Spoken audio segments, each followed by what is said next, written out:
We live. Somebody.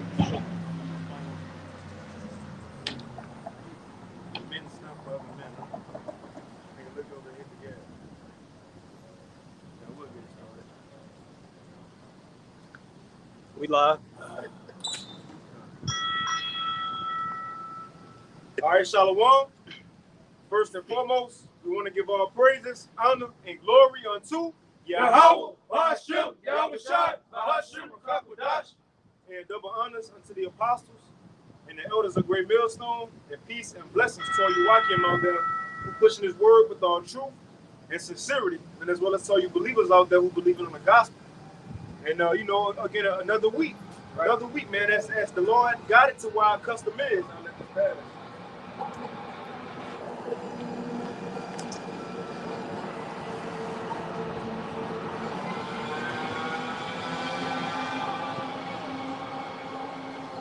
Right? Probably put some there and take some more. Probably put that, take this one up, put that American little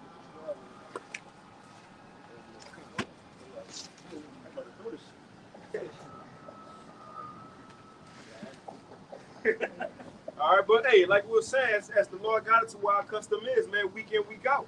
You know, no matter how the weather is, if we're able to come out and push the word of the Lord, hey, so be it, man. That's what it's going to be. The prophets ain't take no breaks, right? The prophets ain't take no breaks. The apostles ain't take no breaks. The disciples ain't take no breaks. More so, Yahweh Shai himself ain't take no break, man. I was reading that today in Luke 3, man. Yahweh Shai had 3 years to do what he had to do. Right. Just 3 years. His ministry started at 30. He was crucified at 33. Think about that, man. Now, all the miracles this man did, it said so much. If it was written, it'll be too many books for the world. So you did all that in 3 years? The point is, we ain't got time to waste, man. We're right here at the end of the world. Ain't got no time to waste at all. It's time to get busy, and there's a lot happening in this world as we speak. You know? Matter of fact, let's get what it is, when it says in Matthew 24, when you see these things, it's even at the door. Because we at the door, man. It's clear we're at the end of the world. It's clear, because you know how people say, let's get that in 2 Peter 3, real quick, all right? You know, I said, since the fathers fell asleep, everything continue as it was. Shalom, all right?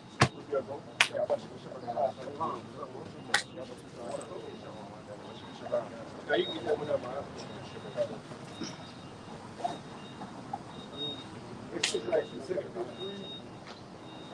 Let's start at 3. This is 2 Peter chapter 3 and verse 3.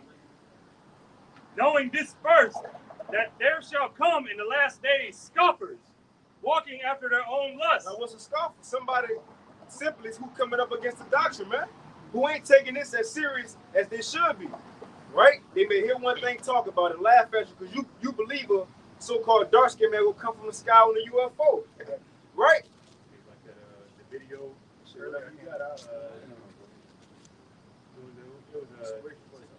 It was a video I saw earlier. I think when Dr. Zakbar had did it, but it was a repost of a scoffer basically laughing about one of the men that got shot that was out preaching. I think that was the IUIC got shot in traffic. He was scoffing about that, but just an example of a scoffer. Right. And it goes deeper than that, but yeah. Right, but going into that point, even with these scoffers, because we'll say, you know, Yahweh Shai said in Matthew 24, in the end, because the disciples asked him what? What's going to be the sign of thy coming and the end of the world? The sign of thy coming and the end of the world. He told them what? Earthquakes, famines, uproars of the people, so on and so forth. So people get taken back and say, man, they've been saying that. Man, it's been earthquakes. It's been riots. It's been famines, right? But what time in the earth has it been at a rapid rate as it is now? Well, look, not just that, but at the same time, it's famines, earthquakes, so on and so forth. You got World War III kicking up. Right. Since when having war history, when these things happen, you had them getting ready in the east over there, the Battle of Jehoshaphat getting ready for World War III. Missiles ready to be launched off. At the same time, the dollar's going away and the system going digital. Right. The MOTB getting close. So that's to tell you we're at the end of the world, man. Hey, another point, like Sodom and Gomorrah, you know, due to the broadness of that sodomite spirit, look at America today. So you know the end is about to come. That's it. Right, look, they're pushing it on children, so on and so forth. But let's get that real quick, all right? Continuing. Done. This is I'll start from the top. This is 2 Peter chapter 3 and verse 3. knowing this first, that there shall come in the last days scoffers walking after their own lusts,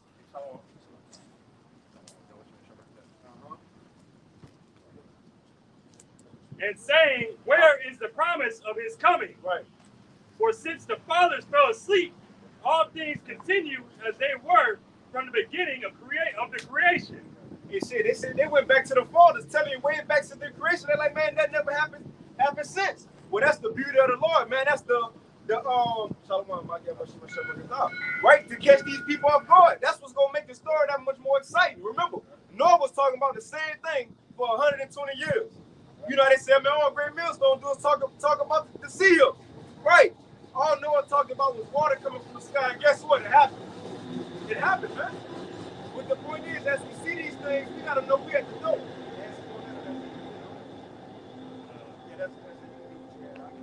Whatever brothers got, whatever point. This is the book of Matthew, chapter 24 and 33. It says, so likewise, when you shall see all these things, know that it is near, even at the doors. So likewise, and look at this at the end of Matthew 24. So this after he gave the sons. So he see once y'all start seeing these things happen in the earth, just like it was told to Esdras. You know, we always go to it. In chapter 9, the Lord told them, look, measure out the time diligently. But remember, that's an ongoing conversation. Because Esdras said, Lord, you showed me all these things that was going to take place in the end of the world, but exactly what time? Like, 2025. He didn't say that, but extrapolate. Like what year, what month, what day. The Lord, he ain't say that. He said, no, you measure the time diligently. I showed you what's going to happen. So when you see them, know it's their time. So now that we see these things, guess what? The brother just said it's even at the door, man. Right. You know, they got the threshold right there on the door. You about to step over. That's where we at right now. We're on the threshold going in the door. Prophecy can happen at any time. Everything already set up. Judah. Is it Judah? In Judah, I think it's like 9 when it says the prophet said, we here, we ready? It's Judah 9, let's start at 5, right? Everything is set up. We don't have to wait on the MOTB system to get put in place. It's in place. Right. Oh, what today is? June 30th. We got tomorrow. No, today the 29th, right? 30th. Oh, so tomorrow. Right. Okay, so fed now tomorrow. Fed now tomorrow. Now again, that don't mean, 12, you wake up 12 at night, and you looking for the cheapest thing, Nah, it ain't gonna happen like that. Now, fed now ain't nothing as far as it's gonna affect the individual right off. That's just for these banks and certain private institutions to get their infrastructure set up. But that's gonna lead to the CBDC. That's gonna lead to the digital currency because the system gonna be set up, man. But the point is, everything ready. What else ready? We don't have to wait on missiles to be built. Right. Nobody can say that missiles not gonna be used when it's described in the scripture World War III that's gonna be brought by fire. We don't have to wait on that to be built. The instrument's ready. They're in the silos right now. And look, we can say, well, we just waiting on them to press the button. Brothers, look it up for yourselves. Russia got this system. They got a system. It's called Operation Dead Hand. Right? Look it up at your leisure. Operation Dead Hand, which means they ain't even got to press the button. They got it to if America shoot off some missiles without anybody pushing a button, say Russia got hit, right? The missiles gonna let off automatically. And it was created back, and it's spiritual because it was created back with the USSR.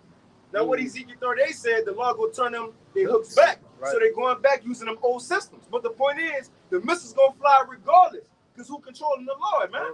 So we ain't waiting on nothing else to happen. Things are set in place. Right. You got it out with that Judah. Okay. Judah chapter 9 and verse 5. For thou hast wrought not only those things, but also the things which fell out before. Now this Judah, giving praise to the Most High Yahweh, man. She said, look, you wrought the things, not only these things that's happening now, but things that happened before. It's a good precept to Isaiah 49, 46, 9 and 10. How what was in the end declared, it was already said in the beginning. So that's what she's saying right here. Now this is the point. And what are those things? Prophecy, man. Reality. You got it, Doc. You can start at 5 again. All right. Judah chapter 9 and verse 5. For thou hast wrought not only those things, but also the things which fell out before, and which ensued after. And the things that's coming. Thou hast thought on the things which are now, and which which are to come. And again, this the vision that Habakkuk was talking about. Everything that's set to be fulfilled in this Bible. But watch what the prophets is going to say. Because the prophets got something to say too. You got it, huh? Yeah. Yea, what things thou didst determine were ready at hand. So it says, what things thou didst determine. What is that? Everything that's Isaiah 55:11, when the Lord said, my word ain't going out void. He said his word ain't going to go out void. If it's spoken, it's going to happen. If it's being spoken, it's going to happen. Just like when water come down, it got a purpose. To go into that soil and produce, to bring forth. So as this word coming out, it's bringing forth. Matthew 24, Yahweh said what? When this gospel of the kingdom go to the four corners for witness unto all nations, then what? Then the end gonna come. So yeah, we speaking the word to we speaking the end of the word to existence, man. By not mere words, but just by words. That's to tell you the power of the Lord. Right? But let's see what these prophets got to say. Because Judah said, Lord, you got everything set up. Going into the time we in, everything is set. Let's see what they got to say. Yea, what things thou didst determine were ready at hand, and said, So this is what they said. Lo, we are here, for all thy ways are prepared, and thy judgments are in thy foreknowledge. You know how niggas say, I'm here. You know, the prophet said, look, we here. We ready. Everything is set, ready, set, go, man. Now, all we waiting on really, it might be, a false flag situation. Another gimmick, whatever Esau gonna do. Oh, cyber attack, lights out. Right. Remember the Lord said he gonna bring forth plagues in 2 Esdras 15 as in Egypt as before. Right. As before when? The first Egypt. Now what's some of the Max, y'all name five plagues that happened in Egypt. So you can flip it. You can toad, locust, darkness, flies. Shit, we have fire. Let's keep going. Hailstorm.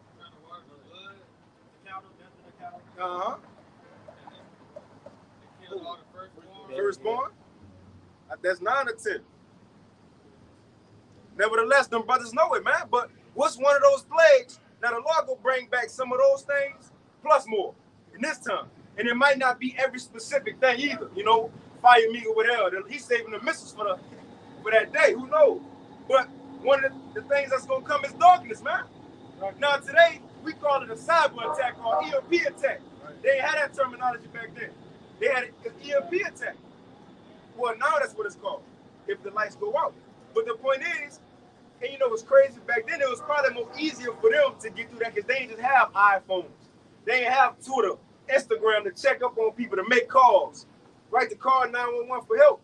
They didn't have all that. They had to deal with it. So how much more people like these Americans who've been spoon-fed? As soon as you get up, before people brush their teeth, and look, some of us are guilty of it. Grab that phone, you hop on an IG, Shalom, Jaquan. Or hop on, us, we'll hop on YouTube, right? Quick. We'll hop on YouTube quick, right? See what a brother put up or so. But the point is, people live through that technology today. So when this go out, what you think gonna happen, man? All our rebellion, But whatever y'all put up, got. What you got, huh? Let's see. Yeah, I had one. No, you got it. Bring it out.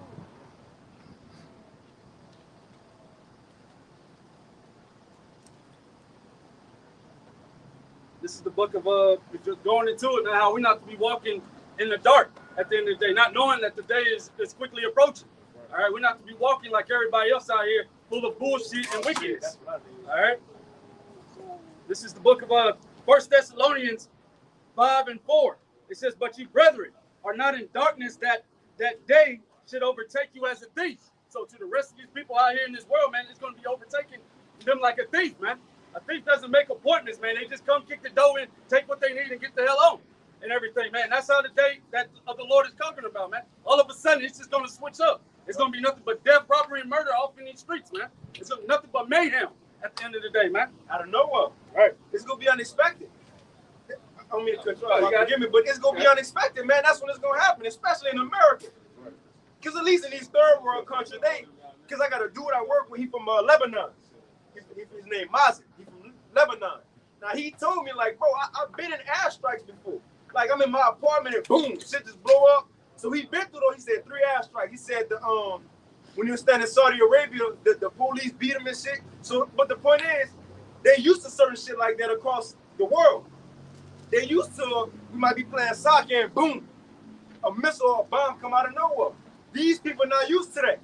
That's why the Lord saved the best for last, man. Right. Matter of fact, can you get Jeremiah 40, Isaiah 47 real quick? Finish it. Sure. I'm gonna just line back off you because you said what you got. Okay, I'm gonna get this real quick. 47, I think it's 11. I said it's gonna happen out of nowhere when they least expect it. Now it's going to, when you go into this, is America that says the daughter of Babylon, even mainly towards Esau, Edom. But again, if you're in America, this is gonna be unexpected for you too, right? Unless you weren't paying attention, which the brother gonna get, but you got it, all right? Let's get straight to the point 11. This is Jeremiah chapter 47 and verse 11. Therefore shall evil come upon thee. Thou shalt not know from whence it riseth. Out of nowhere. Now again, you know how comfortable going back to Noah, because we're in the times just like Noah. Noah, he 120 years. Now they could have said, man, Noah, 5 years. You've been talking about that same shit 5 years now. Right? Niggas getting old, Noah talking about the same thing. Right? But again, it was a day they probably going on like, this nigga still building that ark. Not even awesome. That ark is built though. Right. It's built though. It looked good, so I know it looked good. That, come on, that's, you know, the Titanic in these times, that was like a spectacle. An ark back in that time of that size, but they seen these things. But the day though, think about that day. 120 years passed, nothing happened. It was never thunder, lightning. It was never that before, right? Dark clouds. And so when they seen that shit, think about how them people felt. Who you think they thought about? Noah. Right. Who you think they thought about? Right? You see? Ain't no what. Right. Right. Knocking this shit. Man, I'm your kinfolk, man. You know, he had cousins, right? Who probably just had little nieces and nephews. Remember I did that little favor for you? Right. Straight up. But the point is, when that drop fell, when them drop, you know, it started sprinkling, you know, the Lord dramatic. You know, the Lord he makes shit, you know, make it a movie, man. Sprinkling, probably thundering and lightning, ain't feeling shit. I know everybody's probably beating on that ark. But Noah couldn't open it. The Lord closes the same thing now. When all hell break loose, if you ain't, look, the Lord ain't gonna show you mercy. It's she. Like in 2 Kings 6, when that woman ate her child, and she went to the king complaining, like, look, help me. The king said, woman, if the Most High Yahweh don't help you, how you expect me to help you? Come on, man. But you got it, I guess. Even when Amos was done, when it said that the Most High will seal the breaches, you know, the trials come back together. That's the elect, though. After it's sealed, can't nobody get in. Revelation 7. Once these men seal, bring forth the destruction. Because they seal with what also? You know, the name of the Lord is truth, but that Thawa exempt from the judgment that's coming. So if you're not in the Lord, like in Psalms 91, under the shadow of the Most High in His truth, bro, you giving up to everything, any and everything, right? When you run from one situation in Jacob's trouble, a group of cannibals, right? And you think you got away, and the troops, you run into, you know, the troops. Go ahead, all right? You run into the troops. You think you good, you in the house, getting your, you know, a breather. You know, what that is, Boogie Eli, Denzel Washington was sitting in the cut with that boy that right at the beginning. You walk into a house, and nigga just got the shit pointed on you like that. Everywhere you go, you're going to dwell in torments, as the scriptures say, man. But you got it real quick. You finish this, you got it, bro. You got it, all right? So it's going to come out of nowhere, man. You might be at work, even for y'all purpose. Now, y'all probably got a whole, man, basement or attic, shit stockpile, right? That's going to last. Water, but your children at school, your wife at work, and you at work. And when all hell breaks loose, who at home? And how you gonna get home? How you gonna get home? It's gonna be just like the movies, you know, the bridge backed up, people cars just left desolate, so on and so forth. But you got it, bro. Jeremiah 47 and 11. Therefore shall evil come upon thee. Thou shalt not know from whence it riseth. Where it's coming from. How this happen? How a famine happened and the grocery store's full? How could a famine happen, but we had all these fast food restaurants, man? Right, look at all this lab-grown meat. How is it we struggling? How is, and again, Americans, they gonna think, how is it that we living like these people in the world? You see? But again, the Lord gonna do it out of nowhere. You think the Egyptians thought all that shit was about to happen to them? After Pharaoh said, who is Yahweh? The Most High showed them who he was. And mischief shall fall upon thee. Thou shalt not be able to put it off. And desolation shall come upon thee suddenly, which thou shalt not know. Come on, man. So when the Lord started doing this in the earth, nobody could put a stop to it until the day Yahweh shall come. That's it. What you got? You? Like you said, like ain't nobody gonna be able to put no stop to it. So like you said, when it come upon them suddenly, they're gonna be running. They're gonna be in a complete situation, trying to figure out where to go, where can I hide, who can help me. This is Amos chapter 5 and verse 19. It says, as if a man did flee from a lion and a bear met him. I can. Want me to start at 18? Or you want me to start up a little bit more than that? Yeah, you can start at 18. Okay, I start at 18. It says, woe to you that desire the day of the Lord. To what end is it for you? It said, the day of the Lord is darkness and not light. Right. It said, now when you read 18 in the NLT, it says, what sorrow awaits you who say, if only the day of the Lord were here. It says, you have no idea what you are wishing for. That day will bring darkness and not light. So you know what I'm saying? You got people that think like, well, I want to go to heaven, or I want the Lord to do this and I want the Lord to do that. But when he get here and you ain't did what he said do, all these things gonna befall you. That's right. Because you ain't did nothing the Heavenly Father asked you to do. Right. You know what I'm saying? You can be like all these accomplishments you got in the world, the Lord ain't gonna give a fuck if you can play basketball, football, or how much money you made, or how many women you done kicked with, and this, that, and the third. None of that ain't gonna mean shit to the Lord. Right. It said, verse 19, as if a man did flee from a lion and a bear met him, or went into the house and leaned his hand on the wall and a serpent bit him. So no matter where you run, no matter where you hide, the Heavenly Father already got the trap set up for you when you get there. Right. That's right. At the end of the day, this is the real prepping right here, what we do and everything. You can't prep in that natural world, building up your whole fortress and everything, man. The Lord has appointed y'all for death if you don't take heed to these scriptures, man. You know what I'm saying? So it takes heed for you to follow after Yahweh Bashim Yahweh right now, or he can't be found, man. This is the book of Isaiah, right quick. You jump it off. Isaiah 55 and 6. It says, seek ye the Lord while he may be found. Call ye upon him, he is near. Right now, the Lord is near, man. Through the prophets that's out here on the highways and byways, preaching his truth and sincerity, man. All right, making themselves a living sacrifice. Now's the time.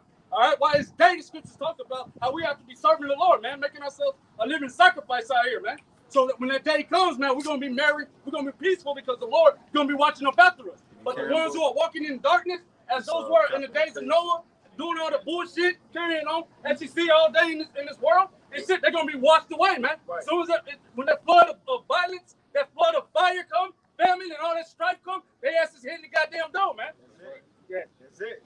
Brother, got something? You got some more? I got something to do. You got it. This is Amos 8 verse 11. Behold, the days come, say Yahweh power, that I will send a famine in the land, not a famine of bread, nor a thirst for water, but of hearing the word of Yahweh. Now you can speak on your word, huh? Just, backing off the brother, this word, this is only for a season, man. It's not going to be, at all times. This right here, what you see in front of you, man. Everything has blood going into the prophecy. Everything needs to be fulfilled, man. And this is the prophecy that, we're waiting for it to be fulfilled, man. Where there's a famine of the word. And only those that have it will obtain are the only ones that are going to be, being protected by it, man.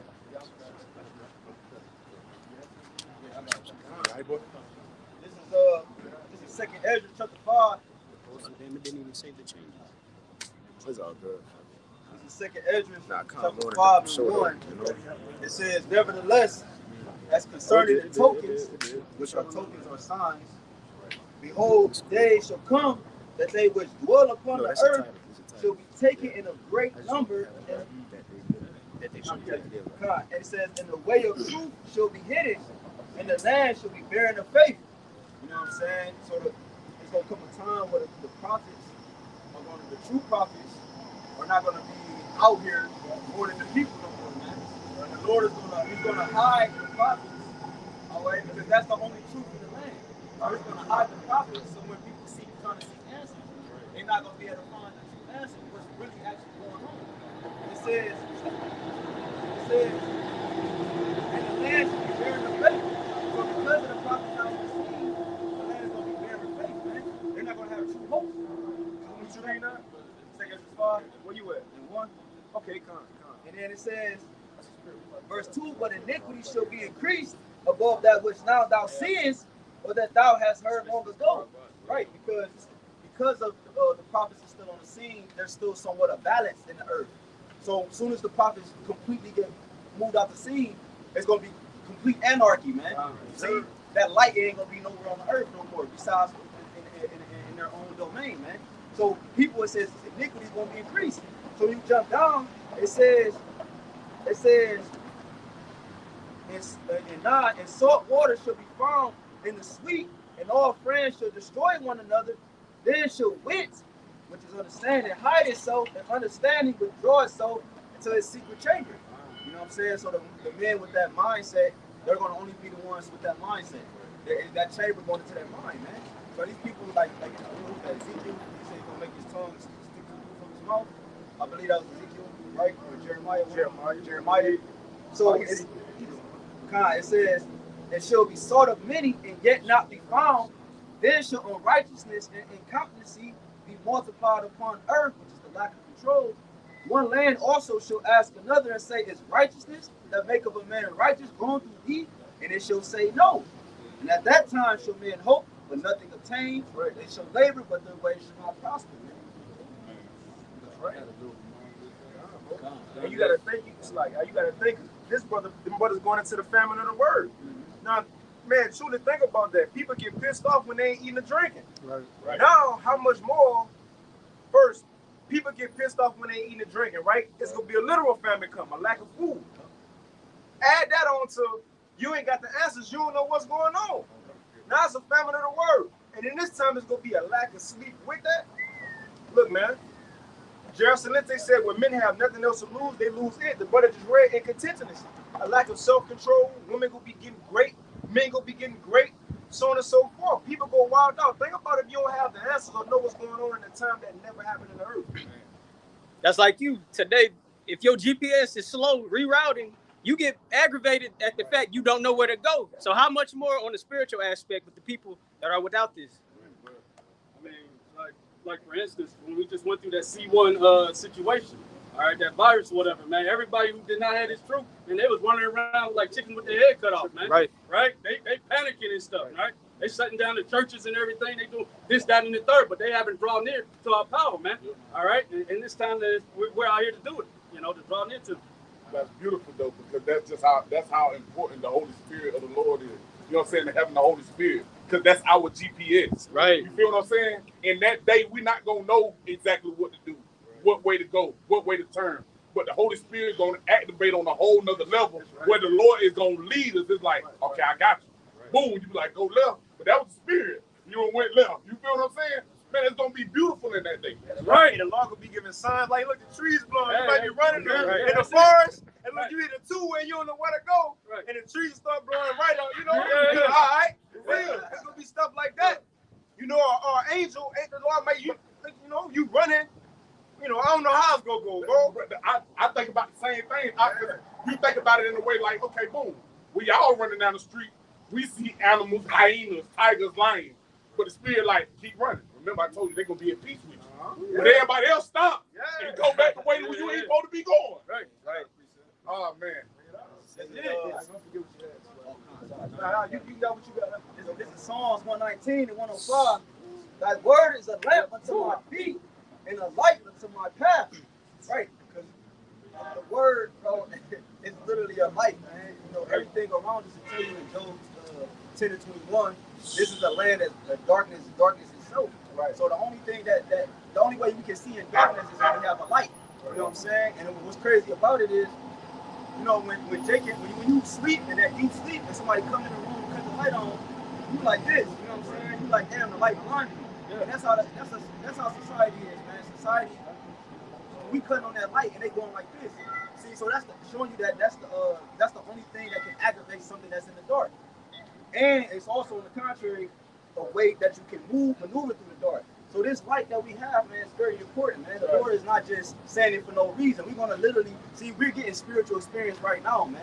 So when we need the Spirit to work for us in that time, it's going to work for us, man. Right. Because everything going to be in complete darkness. Literally and spiritually, man. Hey, y'all know when light shines the brightest? It's dark. When it's dark. When it's dark. Right. When it's dark. Hey, well, that's why people, it says people go notice the Lord elect. Then shall they know who are my chosen. That's right. Brothers gonna have a different look. You gonna have people, you know, famine, ribs showing, the eyes black, cheeks sunk in, but you got a brother looking healthy, Right. clothes still clean, Solid. shoes still Yeah. straight. Right. Because that's not far fetched. Because the Lord, 40 years in Egypt, Right. walking in sandals and in dirt and shit, the Lord said, your shoes ain't get old, y'all clothes is good for 40 years. He can't do that in Jacob's trouble with concrete and shit. Come on, man. People might, man, skin ripped up, naked, but the Lord got us straight. And to tell you it's going to be an outward difference, in 2 Ezra 2, it says, let's get it real quick. Matter of fact, I can bring what you or not. You sure? Where you want me to start? 2 Ezra 2, let's start at 125. Say, all right. It's the 2 Ezra 2. It's gonna be a physical difference. Like, it's like, man, what the fuck? That's why it says 7 women shall take hold of 1 man. They gonna realize in that time what a true high value man is. Right. Not just because you got money. I know a lot, bro. Look at the celebrities, these rappers. That's some lame ass niggas with money. That's it. That's it. Rich, like that's it, bro. Like these celebrities, bro. Just take it from them. What the scriptures say, how Esau, how he wicked, how he blessed the covetous, how he blessed the wicked. So that's just wicked niggas with money, man. But this day time is all good. Yeah. But in that time, people go realize who real men are. You know what I said, Jeremiah, men gonna be as women in these days. That's right. They gonna talk. They gonna talk. Hey, they gonna talk. It's the spirit because you saying that because trans, they will be real trans. Yeah, right. Back in Cleveland, we had like a power outage like not that long ago, and all the brothers' houses was still on. Everybody else's was off. Cool. Even when that slam first hit, the Lord increased the brothers. We didn't go without. The Lord increased us, man. Some like a lot of people lost jobs, but we gained jobs, gained houses, gained vehicles to maneuver, man. So the Lord shows small examples right now on what He's gonna do for His men, man. Because you want me to start at 25? 25. What you got? No, this is 2 Ezra 2. Okay, come. 25. It says, "Nourish thy children, hold out good nurse." And how we being nourished right now? This right here, this word, man. You know the virgins in Esther, I had to bathe in the oil. You know that's us. We bathing right now in this oil, man. We getting into it, right? But what it's gonna lead to? You got it out. It says, "Nourish thy children, hold out good marrow, establish their feet. As for the servants whom I have given thee, there shall not one of them perish, for I will require them from among thy number." What's them servants? Your 144,000 prophets, some in the heavens already, some on earth. And you got that multitude of believers, man, that great multitude, whether it's families of the prophets, wives, children, friends of the prophets, help, so on and so forth. These gonna be the people who gonna get through that time, man. Right. You gonna get through it. And look, even if you do get tortured or put to death, you gonna get through it. Yeah. It ain't like you, like I said, perish, like you done. No, you sleeping. When the Lord come back, you living. You didn't perish. You didn't get utterly cast out. Judas is an example that perished. He was utterly cast out. But the Lord said the ones He chose, that ain't gonna happen to, man. See the man. God, you can read that again? God, this is 2 Ezra 2, verse 26. "As for the servants whom I have given thee, there shall not one of them perish, for I will require them from among thy number." In other words, they go be in this chariot. Yeah. They go be in that chariot going to get that crown from your house side. Nobody can stop that from happening. Nobody can stop the elect from being the elect one way or another. Even if they do get tortured, guess what? They still the elect. You got the 7 brothers and their mother in Maccabees. What it said at the end? These men died undefiled. In other words, no God. Come on, man. So you think they gonna come back in their life and be on that chariot to get that crown? Yes. Yes, they went out in their time for the Lord. This is the last time. We just hope to build that legacy, man, of many great men. And shit, even women. You know that Hebrews 11, that's the Hall of Faith. We want to, hey, you know, they had in the Raptors, the jerseys. We want to have our garments up there. Hey, you know? Yeah, you Howard Side Palace, the garments and shit, you know? You got it out. This is 2 Ezra 2 and 27. "Be not weary, for when the day of trouble and heaviness cometh, others shall weep and be sorrowful, but thou shalt be merry and have abundance." Man, it says in the day of trouble. That's what? Jacob's trouble. When all hell break loose in the world, the Lord said, what up? It said, "Be not weary." Don't don't trip. We should be the most confident people right now on the earth. The worse it get, the better off we gonna be. Right. The worse it get in the world, the better off we gonna be. The closer Esau get to moving in on us, the closer we get to miracles and spiritual power. Being delivered. Right. Come on, man. But nah, it's just beautiful because, like you said, the closer we get to the end, but it's just like the closer Yahweh get to making this coming, the tighter stuff gonna get. The harder it's gonna get for brothers. You feel what I'm saying? But we got this truth, we got this wisdom, knowledge, and understanding to be our stability. You feel what I'm saying? When we start serving the Lord, He let us know it's gonna get hard. My son and daughter gonna serve the Lord, prepare our soul for temptation. Right. You know what I'm saying? He let you know then it was gonna get hard. Right. So it's only gonna get harder, but we only gonna get stronger the closer we get to the end. In that same chapter, he said, look at the generations of old. When you read the scriptures, he never forsook nobody that stood for his name. Right. Yeah, you talk about the martyrs, the 7 brothers. Look at Shadrach, Meshach, and Abednego. They walked in the fire and walked out as if they never went in that mud. right. You feel what I'm saying? That's the power of the Lord. That's it. And that's light work for the Lord. You hear me? That's light work. Come on, man. That's light work. Let's bring this out real quick. We'll go right back to that. All right? This is the book of 1 Maccabees, chapter 2 and 9. It says, "Our glorious vessels are carried away." 12 and 9. Yeah, man, we're in those times. We're in exciting times. We got everything to look forward to. Not a lot to look forward to. We have everything to look forward to, man. Even the day of destruction. Bro, the worst day in the world history, when missiles fall and all this, gonna be the best day of our lives. It's a necessary evil, bro. It's a necessary It's evil. worth it, bro. It is. Because that's gonna make the gift feel that much more better. We're gonna appreciate it more, man. But you got it, all right? This is 1 Maccabees 12 and 9. It says, "Therefore we also, albeit we need none of these things." So look, bro, in this world, we really don't need nothing else but what, all right? God's gonna tell us. It says, for that we have the holy books of scriptures in our hands to comfort us. That's it. We got the holy books of scriptures in our hands to comfort us. That's it. The brother was speaking of it. That's that Isaiah 33 and 6. Right. Bro, walking into the fire with the whole garment. That's the spirit. Because what was one thing it mentioned about Shadrach, Meshach, and Abednego? It says, we got to have the whole armor. It says they walked in with their hats on, their coats, their pants. And up spiritually looking at it, they had their whole armor walking into that fire. Right. And who was there to help them? The form of the fourth was like the son of the Most High. So who will be there in our time? Revelation 3 and 10. He says, since thou hast kept the word of my patience, I'm going to be with you. I'm going to be with you, man. That's all we got to hope for. But that was it on that. Let's get that out just to show, look, it's going to be an outward difference between us, Lord willing, we're that number, and the people of the world, man. You got it out. Yeah, because I believe in the Apocrypha when it was telling me the 3 holy children, I think it said it was a mist or something like that. Yeah. That was in there. Like Cool. Yeah, Cool. It said inside the fire, it was like a cool whistling wind. You got it, bro. Yeah, man. So to put down put out that fire, man. And that's how the spiritually looking at it is how the men of the Lord are going to be in this time. Like when they going through those different. Because we got to go through it. That's right. But the Lord going to have that cover and that mist, that wind on us, man. You know what I'm saying? Spiritually, physically. That's linking up Isaiah 65 and 11 on down. Bro, That's the point, and that's why Yahweh told the disciples when he tell them that the servant is not greater than the master. Right.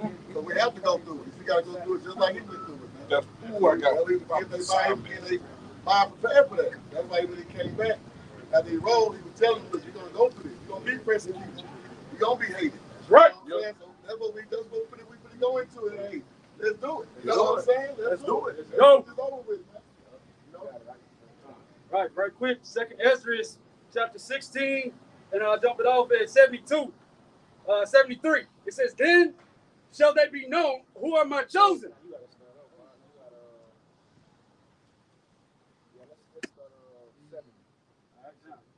Second Ezra, chapter 16 and 70. It says, "For there shall be in every place and in the next cities a great insurrection upon those that fear the Lord." All right, so we're going into Jacob's trouble, man. We're talking about all hell hitting the fan, all shit going to shit out here, man. Right. All right, so it says, "They shall be like a madman, sparing none, but still spoiling and destroying those that fear the Lord, man." So it's going to be nothing but rampage and murder out here in these streets, man. All right. It says, "For they shall waste and take away their goods, and cast them out of their houses. Then shall they be known who are my chosen, and they shall be tried as the gold in the fire, and everything. So, man, we got to go through all these things of being tried in the fire. And how we take that trial and that affliction is how we're going to be shining at the end of the day when we come up out of it. How the Lord is going to put his blessing upon us. Right. All right. That's right. It says, and then, the key word is, and then, so once all hell break loose and times really get hard, that's when the Lord go come through for his, man. At the last minute. It's going to seem like, and that's how people go know something different. Remember, Nebuchadnezzar was fucked up. Like, man, I know we threw three people up enough. I done got 4. And you got to think, you looking in the furnace, you looking in there, right? You see men actually in fire. But as the brother was saying, but they in the fire, and it said like a cool wind. Walk around. How is that?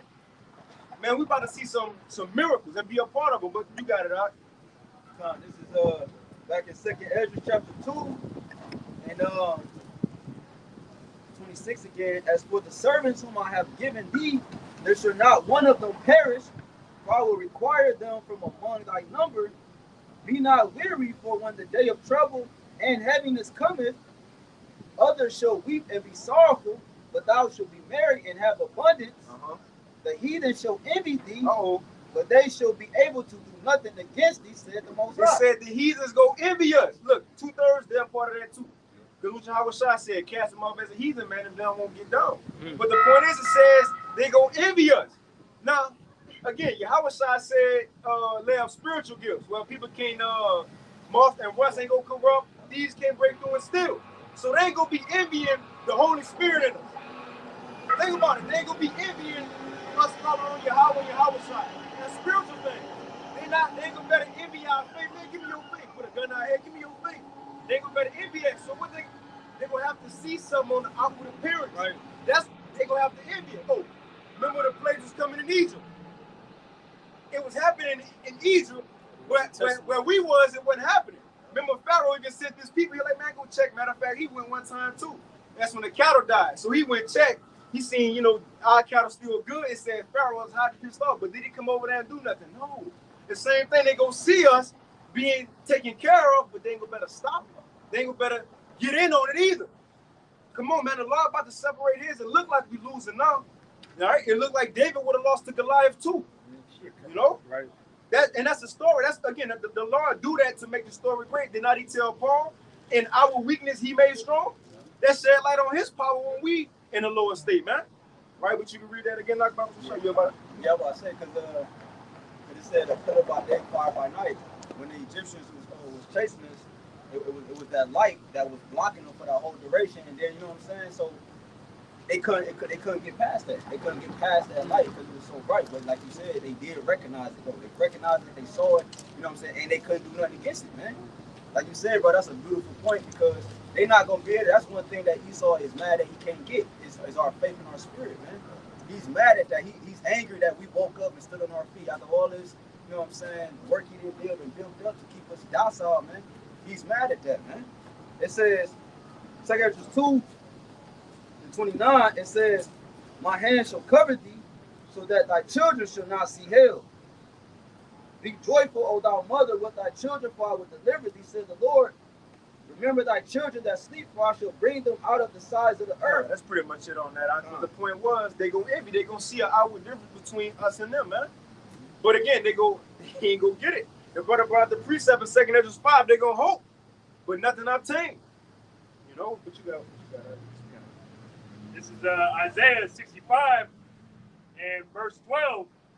Therefore will I number you to the sword, and ye shall all bow down to the slaughter. Because when I called, ye did not answer. And that's this time right now. We calling out to y'all. We calling out. How many jakes done passed by? Even though some of them look, you can tell they jakes, but all kinds of people pass by here all the time on this block and around the corner. Nobody stops. Only the brothers that have been here. So all you people, all y'all are numbered to the sword. All y'all are going to be put to death. Right. If you don't repent. Because when I called, ye did not answer. When I spake, ye did not hear. But did evil before mine eyes. And did choose that wherein I delighted not. And all these people, when they hear the scripture coming out, they say, nah, that's not my God. Nah, the law is done away with. All this and that. Whatever excuse they want to come up with. Because really, they've been rejected. the Lord Yahweh, behold, my servants shall eat, but ye shall be hungry. Behold, my servants shall drink, but ye shall be thirsty. Hey, I remember the Apostle Ramla made a point on that because it says, behold, my servants shall eat. Right. Look, my servants eat. They gonna see it. It says, behold, my servants shall drink. Look, my servants, but you not. My servants eating, but you not. Oh, that reminds me of the account dealing with Elisha. It was an account dealing with Elisha. Now, Elisha, was a famine around that time. I forget who it was. Everybody could find it, but it was Elisha said, look, like tomorrow, man, it's gonna be filled with food. And so you had one dude said, he's telling me tomorrow's gonna be filled with food. Tripping. That shit ain't gonna happen. So Elisha said, look, tomorrow is gonna be filled with food. You're gonna see it, but you ain't gonna eat it. Right. So the thing was, they was walking, they seen the shit over there was filled with food. It says the man seen it first, he started running to it. The one who didn't believe.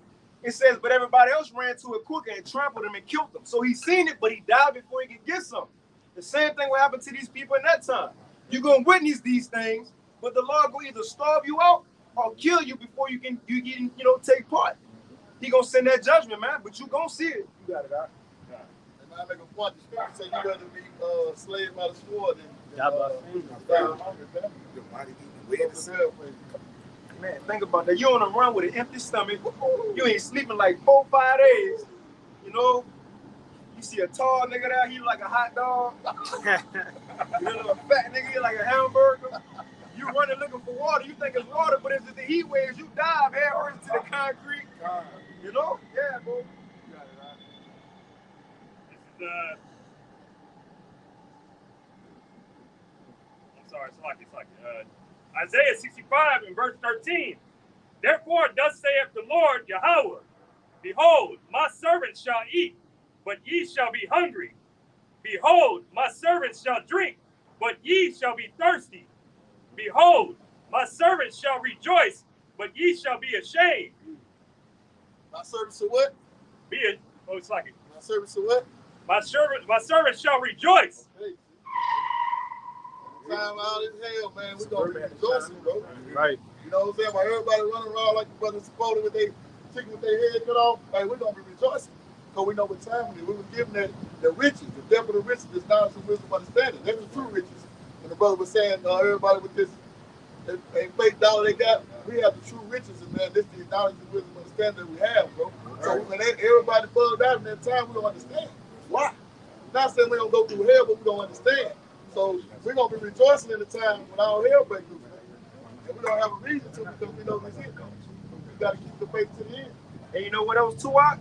We gonna be, bro, it's man, because we gonna be laughing, rejoicing because we've been taken care of. Right. That is many aspects of why we gonna be having this time. One, because we gonna be taken care of. We gonna be a part of miracles, seeing angels talking to us, and random things happening. But also we can rejoice because we gonna finally get to see these people get judged. Right. We like, fuck, man, let's go. These rainbow flag supporters. But another one, the main one, we gonna know when Jacob's trouble fully popped off, you're a pilgrim in the earth. But any day now, Yahweh Shah gonna show up. Right, bro. And it's days. It's gonna be days until we get in them new bodies and we gonna live forever. But we gonna be, man, look, the table's gonna turn. Right here. We gonna be happy because we gonna be taken care of, Lord willing. We're going to be rejoicing because seeing these people get judged. And also because we that much more closer to our kingdom. That's how one way we're going to stand out. Because everybody going to be in there frantic what to do. The prophet going to be looking like, walking by a lad, excuse me. They going to be like, why they ain't tripping? Okay. Yeah, that's how the Slam Sunday was, man. You weren't tripping, man. The world was in panic. Right. Everything shut down, man. It's good, man. I mean, if anything, when stuff get to happen, the brothers be like, well, this might be it right here. Right. Yeah, we always waiting on it. Like, come on now. Like, this is it right here. You feel what I'm saying?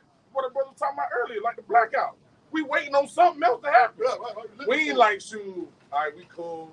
They give us a little more time to do X, Y, and Z. I'm playing for this, I'm playing for that. We like, nah, something got to shake. Like, you know what I'm saying? I'm ready to see something go down. But when the brother first started reading Isaiah 65 and 12, he talked about how they reject this knowledge, how they reject this wisdom. This Proverbs 1 and 20, it says, wisdom cried without, she uttered her voice in the streets. That's what's going on right now. That's what we're doing. Crying without, uttering our voice in the street, signed a crime for the abomination that's done in the midst. You feel what I'm saying? It says she cried in the chief place of concourse in the openings of the gates in the city. She uttered her words, saying, "How long, ye simple ones, will ye love simplicity? How long you gonna stay caught up in this folly? How long you gonna stay caught up in I want to go kick it? How long you gonna stay caught up in I want to take this trip out the country I ain't never seen in the world? Instead of waiting on the Most High to come redeem you, give you them new bodies that we talk about, but we get to enjoy everything. Grow forever. Yeah, that's the irony of it all, because everybody in the world is trying to do what we actually doing just on the right hand side. They're trying to seek long lives and new bodies, and that's why they work out. That's why they do things. Yeah, that's why they had the surgeries. Right. They're trying to obtain it just another way, man. They're going up another way instead of the way the Lord told them to go to obtain that way. It said, "How long, ye simple ones, will ye love simplicity, and scorners delight in their scorning, and fools hate knowledge?" It says, "Turn you at my reproof, and I will power out my spirit unto you. I will make known my words to you." That's just wisdom, knowledge, and understanding. It says, "Because I have called, and you refused, I have stretched out my hand, and no man regarded. But ye have sat not at all my counsel, and with none of my reproof." Yeah, Meaning you, go ahead. It's like it, because the brother read Isaiah 65, because I think in 11, it say they prepare a table for that truth. That's going into they don't forward in this man's agenda, his ways, man, by building up new cities and businesses. You got the so-called black community trying to do this and that. They're keeping this man's system alive by participating in his entertainment, his sports, everything that you see around us is held up by Jake, man. You know, so that the results of that is the same judgment as Esau, man. Because there's no life. There's no life in this society, bro. It's all death. It's all surrounded by death. So when you uphold that way, you uphold death, man. Go ahead. I told you got to put out. Proverbs 1:25. It says, "But ye have said not at all my counsel, and with none of my reproof." It says, I also will laugh at your calamity. I will mock when your fear cometh. The Heavenly Father, if you ain't seen the Heavenly Father do everything by the prophet. Lord willing to men. We preach and teach the word that he put in our mouth to speak. So how you think he gonna laugh in that day? He gonna laugh through us. Like the brother said, how we sitting there, we gonna be sitting in that calm state while everybody bugging out. I mean, shit, to a degree, it's gonna be funny. You gonna be like, shit, told you. You know what I'm saying? Now you see what we talking about. You know what I'm saying? It says, when your fear cometh as a desolation, and your destruction cometh as a whirlwind, when distress and angels come upon you.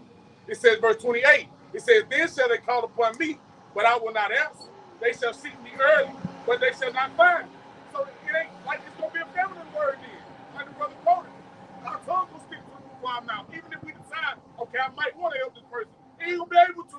It's over with. Them doors closed.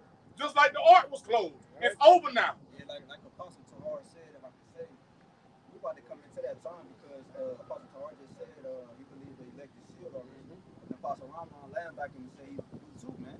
So hey, if you know that's the spirit got them saying that, man. So it's about to actually happen with the brothers going into it. You know what I'm saying? Where we about to get ready where we ain't gonna be able to actually save these people, man. Right. You know what I'm saying? I actually been seeing signs about that.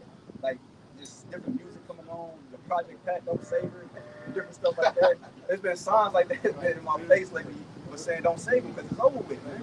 Hey, that's what the Lord told Jeremiah. Don't pray for these people, bro. And you keep reading. He put a curse on them. And it said in that same chapter, Jeremiah 11, brother Coleman, it said they should not escape. Right. You know what I'm saying? So they're not gonna be able to escape this, man. So the Lord said, don't even bother praying for them. It's already set up. That's even Ezra's too. Because he was trying to plead with them, hey, don't worry about them. Don't be concerned about them. You know, hey, man, I just got a fear on my sake. That's still letting the rest on this. Right. Yeah, still on that. Yeah, I got some. I'm gonna try to get down to 33 right quick. It says this verse. It says this is verse 28. It says, and I'm gonna read the rest in the NLT. It says, when they cry for help, I will not answer. Though they anxiously search for me, they will not find me. It says, for they hated knowledge and chose not to fear the Lord. It says they rejected my advice and paid no attention when I corrected them. Therefore, they must eat the bitter fruit of living their own way, choking on their own schemes. Because you thought you knew better than Yahweh Shem Yahushua. Because you thought you had it figured out. Right. Because you thought your answers were in the world. You thought that you could walk down into Egypt and cover with that covering. That wasn't a Yahweh Yahushua. And then the Egyptians were going to help you. But ultimately, all you're going to do is catch the same judgment as those heathens. You know what I'm saying? Your power looking at you the same way he look at the enemy. Right. Because you chose the other side. And that's like, go ahead, the scripture says, though hand join in hand. That's right. Like, although you can let you go down with them.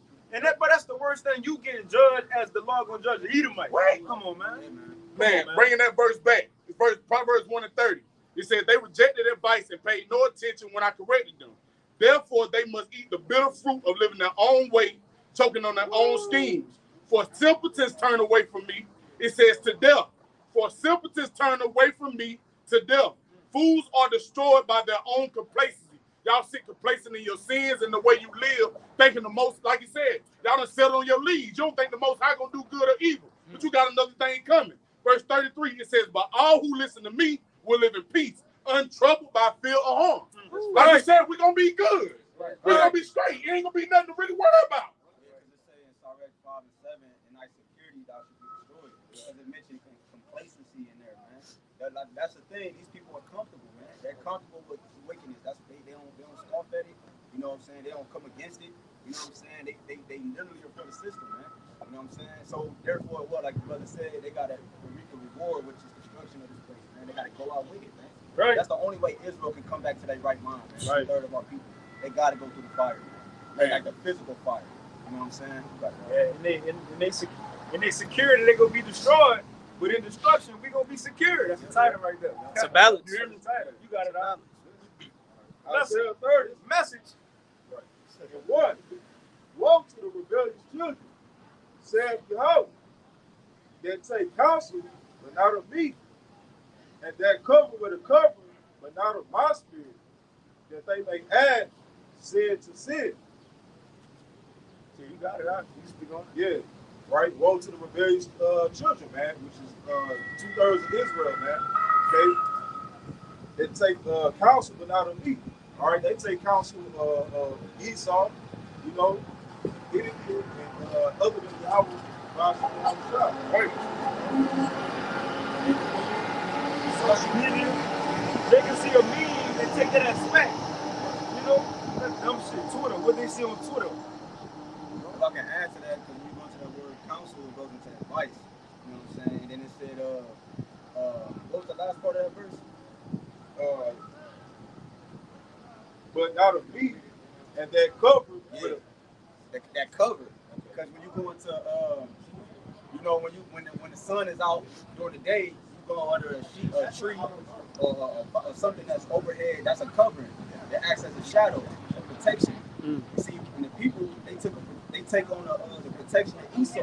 You know what I'm saying? So when the system fails, they're gonna run to Esau for one another, need of all things, man. Okay, food, water, and shelter instead of going to the Lord. So that's what the Lord is saying. They took the covering, meaning a form of protection, other than the Lord, man. When the Lord is actually the one that's bringing the plagues. Right.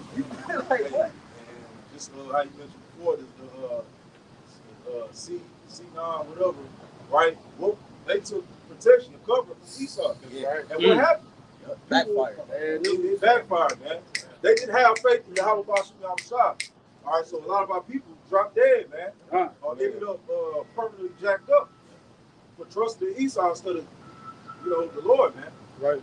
And that's like it says, 2 Ezra 17, which you was reading, that they that consent unto them shall be had in derision and trodden underfoot. You going to FEMA, Red Cross for help, you gonna get your ass ran through, man. That was it on that? A little bit. Con, you got it all right. Verse 2, that walk to go down into Egypt and have not asked in my mouth, to strengthen themselves in the strength of Pharaoh and to trust in the shadow of Egypt. Right? And that's the problem, man. Our people have trust in this system, man. All right? So when all this, you know, these plagues come, all right, when Esau comes as a flood, right, and pushes his, you know, Karagma down, our people going to willingly take it. Right. But once again, they're going to be here for a rude awakening, man. That's not the way to go. All right? I got one. This Jeremiah 17:5, just to back that point up. Like you said, they cover with that, like you said, going back into it, they cover with that covering. They listen to Esau. Like you said, they were quick to run to go get that. Right. Quick to run to go get that thing he was protecting themselves. When he created it, and then come out with a solution for you to really mess you up. Right. This Jeremiah 17:5, it says, thus saith the Lord, cursed be the man that trusteth in man and make a flesh his arm, and whose heart departed from the Lord. It says, for he shall be like the heath in the desert, and shall not see when good cometh, but shall inhabit the parched places in the wilderness, and a salt land and not inhabit it. You know what I'm saying? He said, "Cursed be the man. You trusting in anything but Yahweh Hashem Yahushua." In the seventh verse, in Jeremiah 17:7, he says, "Blessed is the man that trusteth in the Lord and whose hope the Lord is." We putting all our eggs in that basket, not nothing else. Not putting our eggs in this basket. So I'm gonna put 2 over here and 3 over there. Well, Lord, if this don't work out right here with you, I'm gonna do this. Hell no! All our eggs in that one basket. Trusting in Yahweh Hashem Yahushua. Right? He ain't gonna forsake us. He said, "I will be with you always, even until the end of the earth." Right. Hey, yeah. When you find out that you put your trust in the wrong thing, and that day, what you gonna do? You can't say, "Oh, I'm sorry," or you know what I'm saying, try to turn to you know what I'm saying, it's too late. No, go ahead. You want to worship these other idols? Go right ahead. You want to trust the shadow of Egypt? Go right ahead. Hey, what that brother says, spirit, you come after this. Look, they gonna come running up, asking look, help me. Because again, just like it was in Acts, people coming up with their family, looking to get healed. You know, however it's gonna be. You know, help us. I know you got food, right? Look, or what to do, because they gonna remember brothers' faces. Remember Peter? Like, man, you was with them too. Peter, like, hell no, man. Like, Right. Man, you sound just like him. Yeah, brothers might have stones on. Look, he got them stones. You know, but look, in that day, now they can pull us up. Now look, you on the camera. Yeah, count. Go ahead. Count, you go ahead. Now, in Judges 10:10, right? It says, "The children of Israel cried unto Yahweh, saying, We have sinned against thee, both because we have forsaken our God and served Balaam." So they was getting held in captivity because they were worshiping the idols, right? So they was crying to Heavenly Father, like, man, do something. That's what he said. He said that, verse 12, he said, well, 13, he said, "Yet ye have forsaken me and served other gods, wherefore I will deliver you no more. Go and cry unto the God that you have chosen. Right. Let them deliver you in the time of tribulation." So, right. Hey, the shit that you was on, hey, run up to them. Right. You see? Hey, you gonna have to stand on what you believe in. That's it. Ain't no switching. You know what I'm saying? Oh, you know. No man can serve two masters. And that's that 1 Corinthians 3. When that fire come, which is what? Real tribulation. Jacob's trouble said everybody is gonna be made known what each man is made of. It says go try every man. Some gonna be found out to be wood, hay, stubble, right? Or you gonna have those ones who get more refined as we going into precious stones, gold, silver. But that fire, tough times, gonna try each man and show who made of what, man. Right. Right, what you got, what you had, huh? This is Proverbs 21. I'm sorry, not 21. 11 and verse 21. Like the brother mentioned earlier, I'll just go ahead and read it. Proverbs 11:21. No hand join in hand, the wicked shall not be unpunished. And that's all you people that want to join onto the wicked, want to join on the Esau, want to follow what they do, thinking y'all gonna make it with them. Y'all not gonna be unpunished. Right. But the seed of the righteous shall be delivered. And this is what we're looking for. Us men in this troop that are seeking after righteousness, we are seeking to be delivered out of this. Yeah, y'all got it. That's it. You know, you can read that Jeremiah. I'm gonna read this one. This is Jeremiah chapter 15, starting at verse 1 in the NLT. You know, Jacob be the fastest in this. They gonna come to the middle who they knew who had the answers and try to ask questions.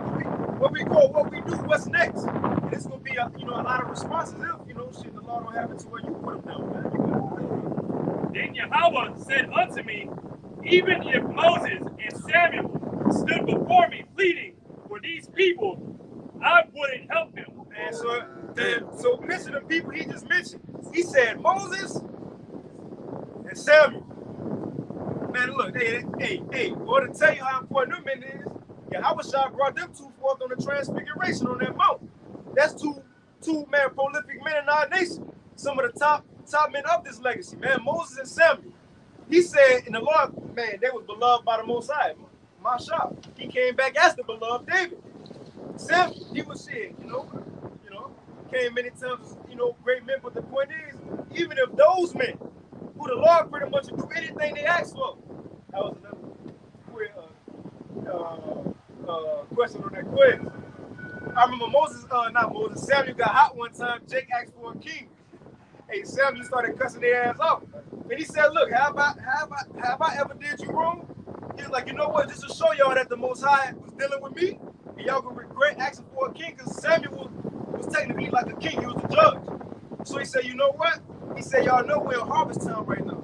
And it don't rain during this time. But to show y'all the Most High dealing with me, today I'm going to pray for rain and it's going to rain. It rained that day. It rained that day. But that's just show you the Most High. Listen to these two men. And Moses said, no, Lord, don't kill him. He said, you know what? You're right. You're right. The point is, the Most High listened to these two men. But he said, if they come ask me for mercy for Israel, I'm going to tell them no. I ain't listening to them. Let's read it again. Huh?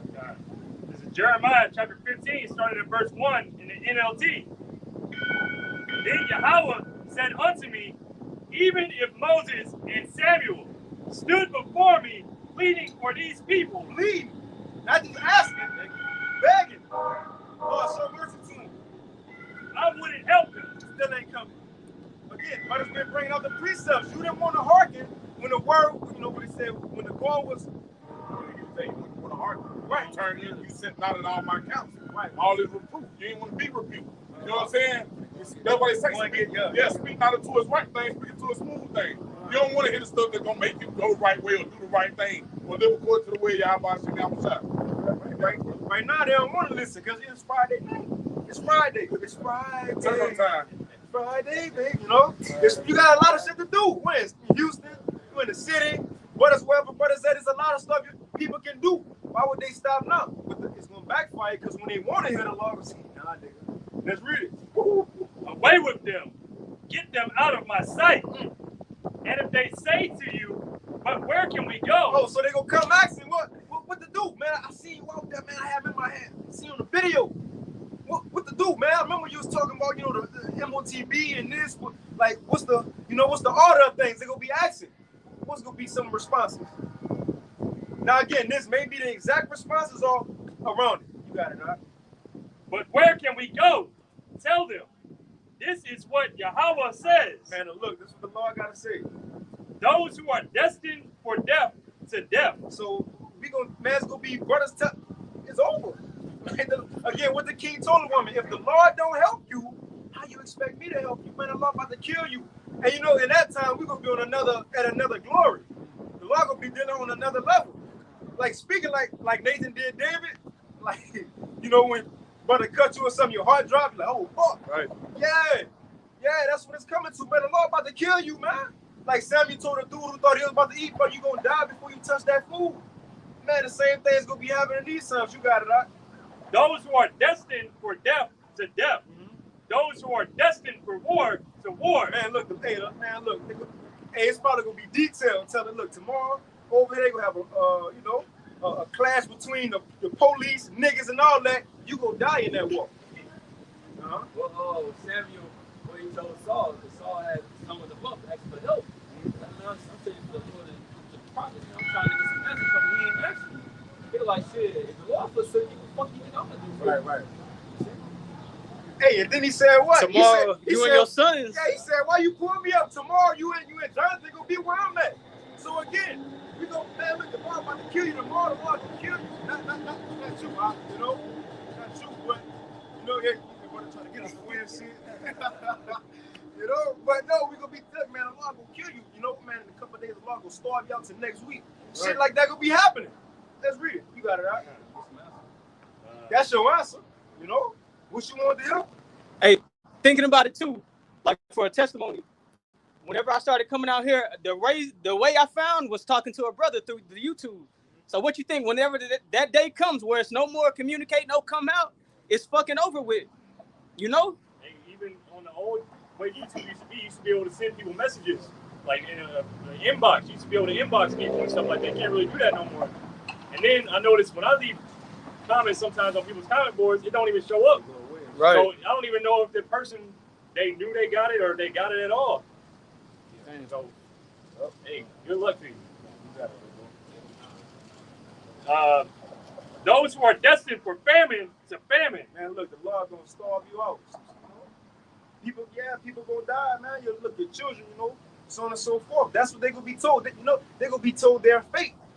That's what it is. They're gonna be told their fate, man. Right? And the Lord make it specific, but you got it, bro. Those who are destined for captivity to captivity. Man, look, in 3 days, the Lord gonna have you throw in the concentration camp. Mm-hmm. You know, tortured. so on and so forth. That's how he dealt with Joseph. Mm. The men seeking their, what was going to come. Joseph had a dream, and he broke it down to him. Hey, detailed. He told him what? He said, yeah, like, man, I had the basket of, it was the baker. He said, man, I had a basket of bread, and, birds came plucking. Joseph like, yeah, you gonna die. They gonna be plucking at you, or whatever. Yeah, but people gonna be hearing their judgments. We going through our fire right now. We got to get cussed out, rebuked. Right now, the field play moments. You go home, you ain't got the music on. you thinking this shit like, fuck. You texting him, but that's a lie, yeah. If I feel, but we going through that now. But if a brother can 1 Corinthians 11:31 real quick, we going through that now. So when the time comes, they gonna be told, man. We being told about ourselves now. They gonna be told about themselves then, but then it's judgment. There ain't gonna be no spiritual fight no more. With spiritual, physical judgment is gonna turn to whoever got it do. Okay, you got it, right? This is the book of 1 Corinthians 11 and 21. 31. In 31, it says, for if we would judge ourselves, we should not be judged. Right. In other words, you would think, well, if I'm applying the word, I'm doing what the Lord said, the Lord shouldn't have to judge me, right? Right. You got it, right? But when we are judged, but when we are judged, so he's still gonna judge us. What's the perfect example? Yahweh Shai and Job. Them men ain't in that life, they ain't do nothing. But the Lord still judged them, although they was judging themselves and living accordingly. So the Lord gonna judge us anyway, but this is the point. Why? What's the payoff of us getting judged now rather than later? It's gonna tell us. You can start from 31 again, read down. God. It says, for if we would judge ourselves, we should not be judged. But when we are judged, we are chastened of the Lord. We are chastened of the Lord. That we should not be condemned with the world. So we ain't gotta be condemned with the world. We going through it now, so we don't have to go through it with the world. Again, we keep bringing up Noah. Noah, man, look, that was laborer's work. This man probably getting splinters, That's the raging splinters too. Splinters probably hit his hand on the, hit his, with the hammer. That man going through that, people laughing, scoffing, probably hot. But again, it paid off in the end. The same thing for us now. What we going through, looking foolish, right? You might see some people, they walk past, like, what the fuck he doing? Laughing, scoffing, But it's crazy because, we go through a lot of shit, but our family look like, man, he turned to the Lord. Why is life getting worse? Like, right. Why it seem like he just, going through a lot of shit since he got in this so-called truth in? Right. We being chastened of the Lord, so we don't have to go through it with y'all, man. You hear me? And just a flip side to it, that's on point. Because they even think your attitude get worse. Or they say something wrong with you, or you got problems. But the Lord, and me and the brother were talking about it earlier on camera, the Lord's just making the most sick of this place, just making you bitter. You feel what I'm saying? Where you really can't stand this place. You feel what I'm saying? And that's why I be like that, though. You know what I'm saying? You oh, bro, you got it. This shit. Well, listen. I had with the Waffle House, the uncle they know you cooking shit. But I'm going up, go order my food. He sits down, talking, he loud as hell, bro. But you better go get you some turkey bacon? Malcolm X. Right. They got on the jokes and shit now. Yeah. But in that day, he said, hey, that the men of the Lord don't laugh. They gonna do that shit. Right. That's right, man. That's like it said in 1 Peter, that was it, man. In 1 Peter, the 7th chapter, man. How it says, we being tried right now. It says, but the day Yahweh Shai comes, it's gonna be found to praise, honor, and glory. It's gonna pay off when everything happens, man. Right? That was it on. I know you was going to see. I'm gonna read a little bit more. You got it.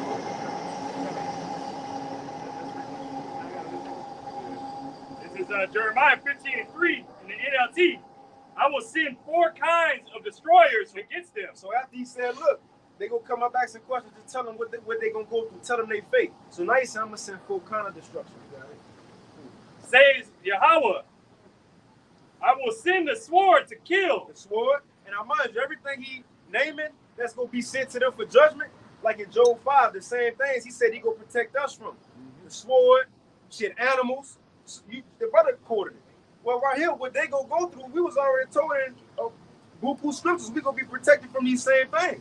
And what the Lord said in Jeremiah, I believe 29:11, that he gonna give us an expected end.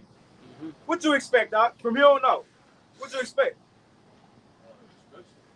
As far as for yourself, what you expect, Doc? why salvation, testing here and there, but ultimately salvation. Mercy. What you expect, Doc? Same thing, right? What you expect, Doc? That standard being lifted. Straight up.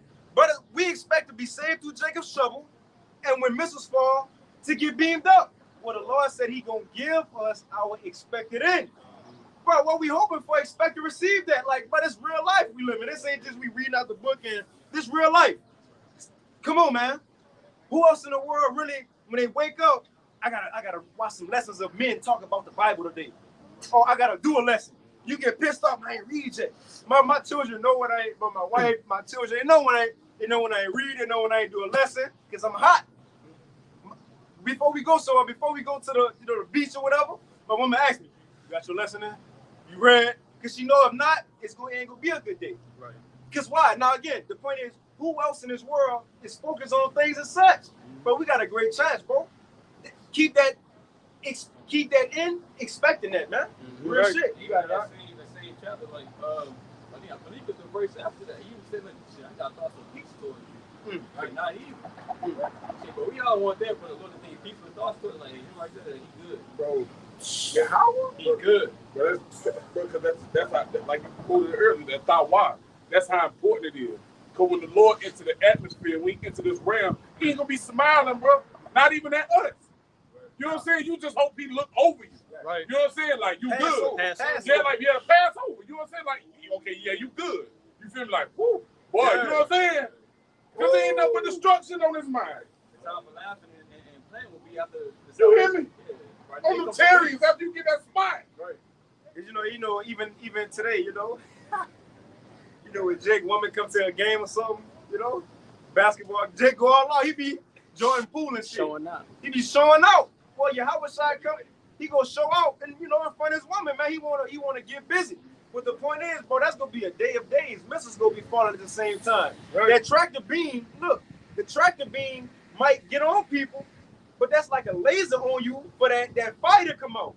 Or the tractor beam might get on you to beam you up. Either or. What it's gonna be? So look, I remember the elder brother, the young elder brother, Shaman in New York. He had a dream about that. He was like, bro, it's the end of the world. We were standing, it was missiles falling. He said tractor beams went on everybody. But either it was to aim at you, to shoot the missiles, them lasers, or it was to beam you up. Oh, think about that. You could be seeing brothers getting beamed up, because it do say every man in his order, right? What if you like the last couple, Now you seeing people get beamed up. You like, missiles getting closer and shit. But again, hey, you got to keep your faith until your end. And that's why I said strive for the truth until death in Sirach. So until it's that moment, you keep believing in Yahweh Bashim Al-Bashar, man. Man, you got to keep your faith to your end. You might see brothers get beamed up, you ain't go yet. What you mean, Lord, man, what? Yahweh Shai, what's wrong with you? You feel me? Right. Yeah, bro, keep your faith to your end, man. That's what it's going to come down to. But it's going to be to the last minute. You have something? Oh, let's finish this real quick, and I know they're going to add something. I'm going to run. Jeremiah 15:3 in the NLT, I will send 4 kinds of destroyers against them, says Yahweh. I will send the sword to kill, the dogs to drag away, the vultures to devour, and the wild animals to finish up what is left. Damn. Read that again, and I'm out. That's a process. First, the sword will come in and kill. Now again, a sword or a gun don't got a life of its own. Somebody gotta use that thing, yield that thing. Now the ultimate sword is Esau coming down with great wrath, the Lord's sword. Now with that, it's gonna be many people, especially here in Texas, with guns. As they're pilgrims on the earth, they got their shit too. So a lot of people gonna get laid out by these swords. Even Esau, a Genesis trickery, a deception, he gonna put all that swords. But people gonna be physically put to death. And what's gonna happen when they dead? It says, I will send 4 kinds of destroyers against them, said Yahweh. I will send the sword to kill. So you're gonna die. Hey, the famine is a sword. You can anything or however you gonna die, What's next, all right? The dogs to drag away. The dogs gonna drag that body away, nibble off what they can. The vultures to devour. And the vultures go get them too, get the rest off. And the wild animals to finish up what is left. Hey, them newly created creatures come in, all type of stuff, Cannibals probably go get the last little bit of their skeleton they can. But tough times are coming to Babylon the Great. You see? And man, look, we should want these things to come. Second Ezra 4, this will be my last one. Second Ezra 4, you can start at 25. We need these things to happen, man. I know you're sold it, Let's start at 25. Bro. John, this is the book of 2nd Ezra, chapter 4 and 25. It says, what will he then do unto his... You can start at 26. All right. It says, then answered he me and said, the more thou searchest, the more thou shalt marvel. For the world hasteth fast to pass away. It's in these times. The world is hastening fast to pass away. Esau know you got a short time. This that same time period. It's going by quick. You got it, all right? And cannot comprehend the things that are promised to the righteous in time to come. And so imagine what we about to get. This shit going by quick. And imagine what we about to get though. All right? You can get it out. It says, and cannot comprehend the things that are promised to the righteous in time to come. For this world is full of unrighteousness and infirmities. But as concerning the things whereof thou askest me, I will tell thee, It's the point right here. For the evil is sown, but the destruction thereof is not yet come. That's what Brother Sound and Crown. We see the evil that's in the world, but we like, Lord, like, what's up? When you gonna judge these people? All our forefathers ask the same thing. Lord, when you gonna get busy? You got it, bro. If therefore that which is sown be not turned upside down. You can read this a little slow. So it says, if that which is sown be not turned upside down. The main place is America. So if this place don't get destroyed, if wickedness don't get put to an end, if Esau don't get taken out the way, and if the place where the evil is sown pass not away, then cannot it come that is sown with good. We'll never get to the kingdom. We'll be working forever, clocking in, clocking out, eating GMOs. Oh, brothers go, brothers fellowship get the chicken. It's gonna be the lab-grown chicken. But that's the point. That's why we want these things to come to pass, so we can get out of here, man.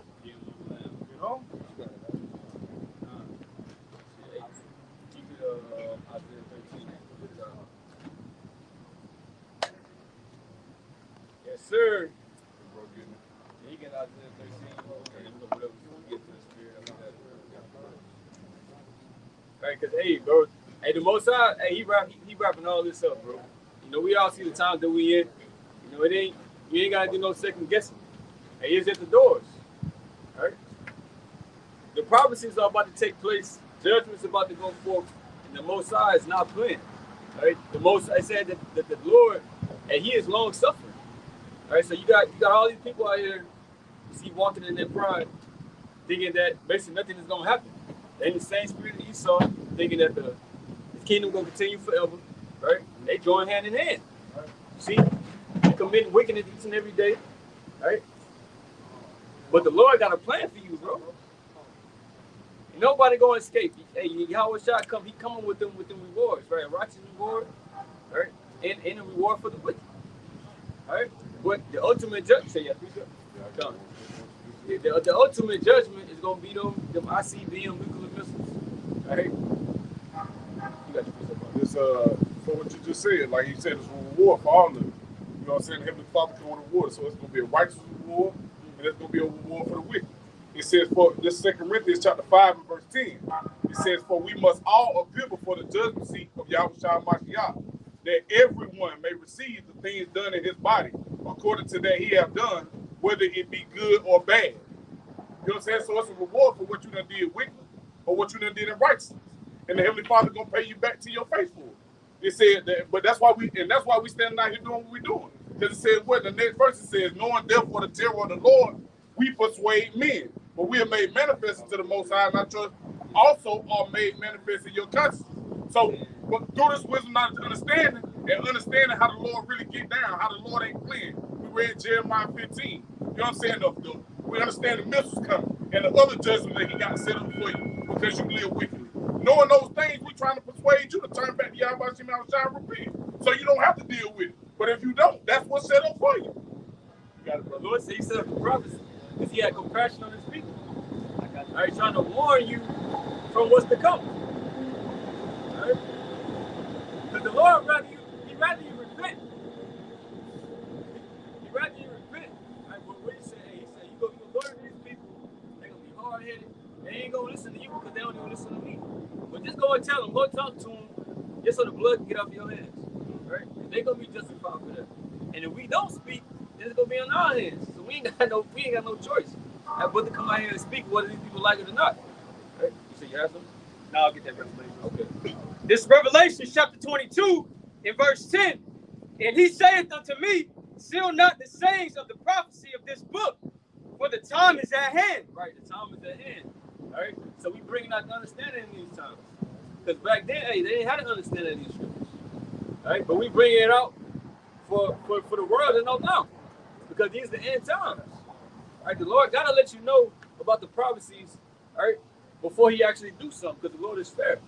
He's going to give you an opportunity and a chance to repent, a chance to hear. All right? Hey, the whole world got to hear this message before the judgment comes. All right? Wait, read that again now. Revelation chapter 22 in verse 10.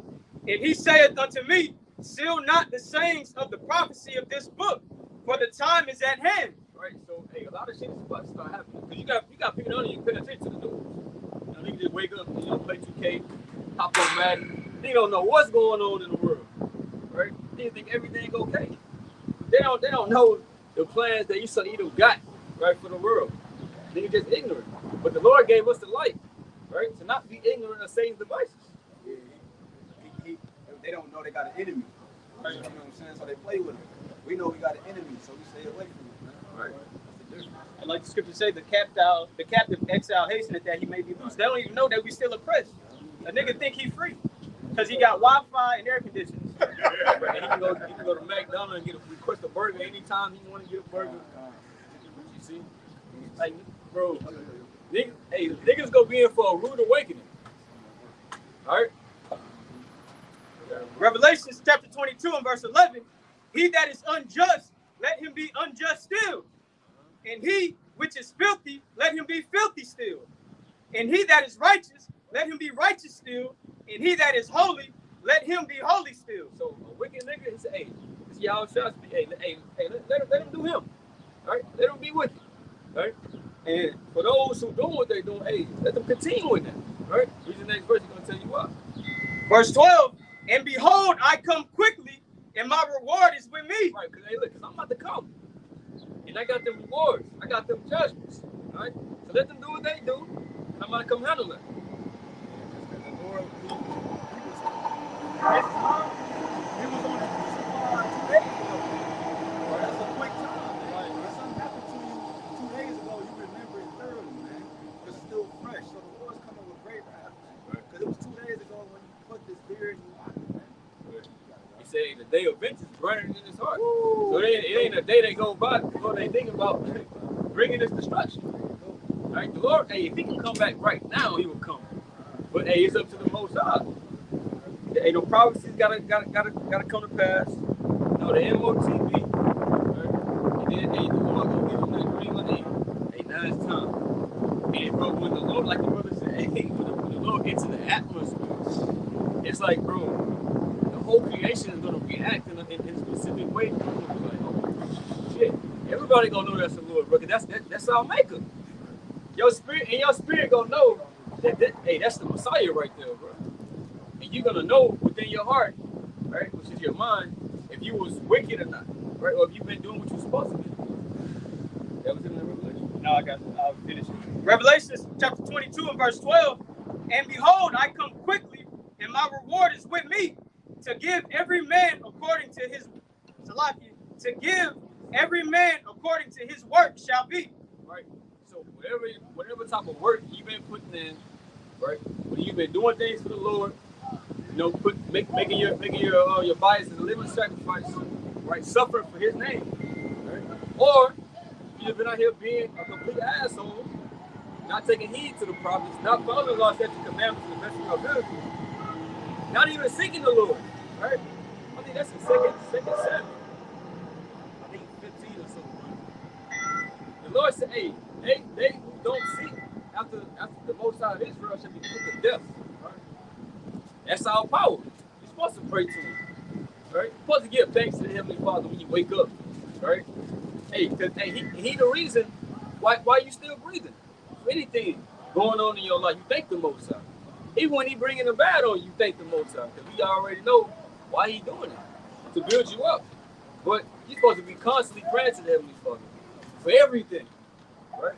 But our people don't do that. Why? Because they got Esau Edom.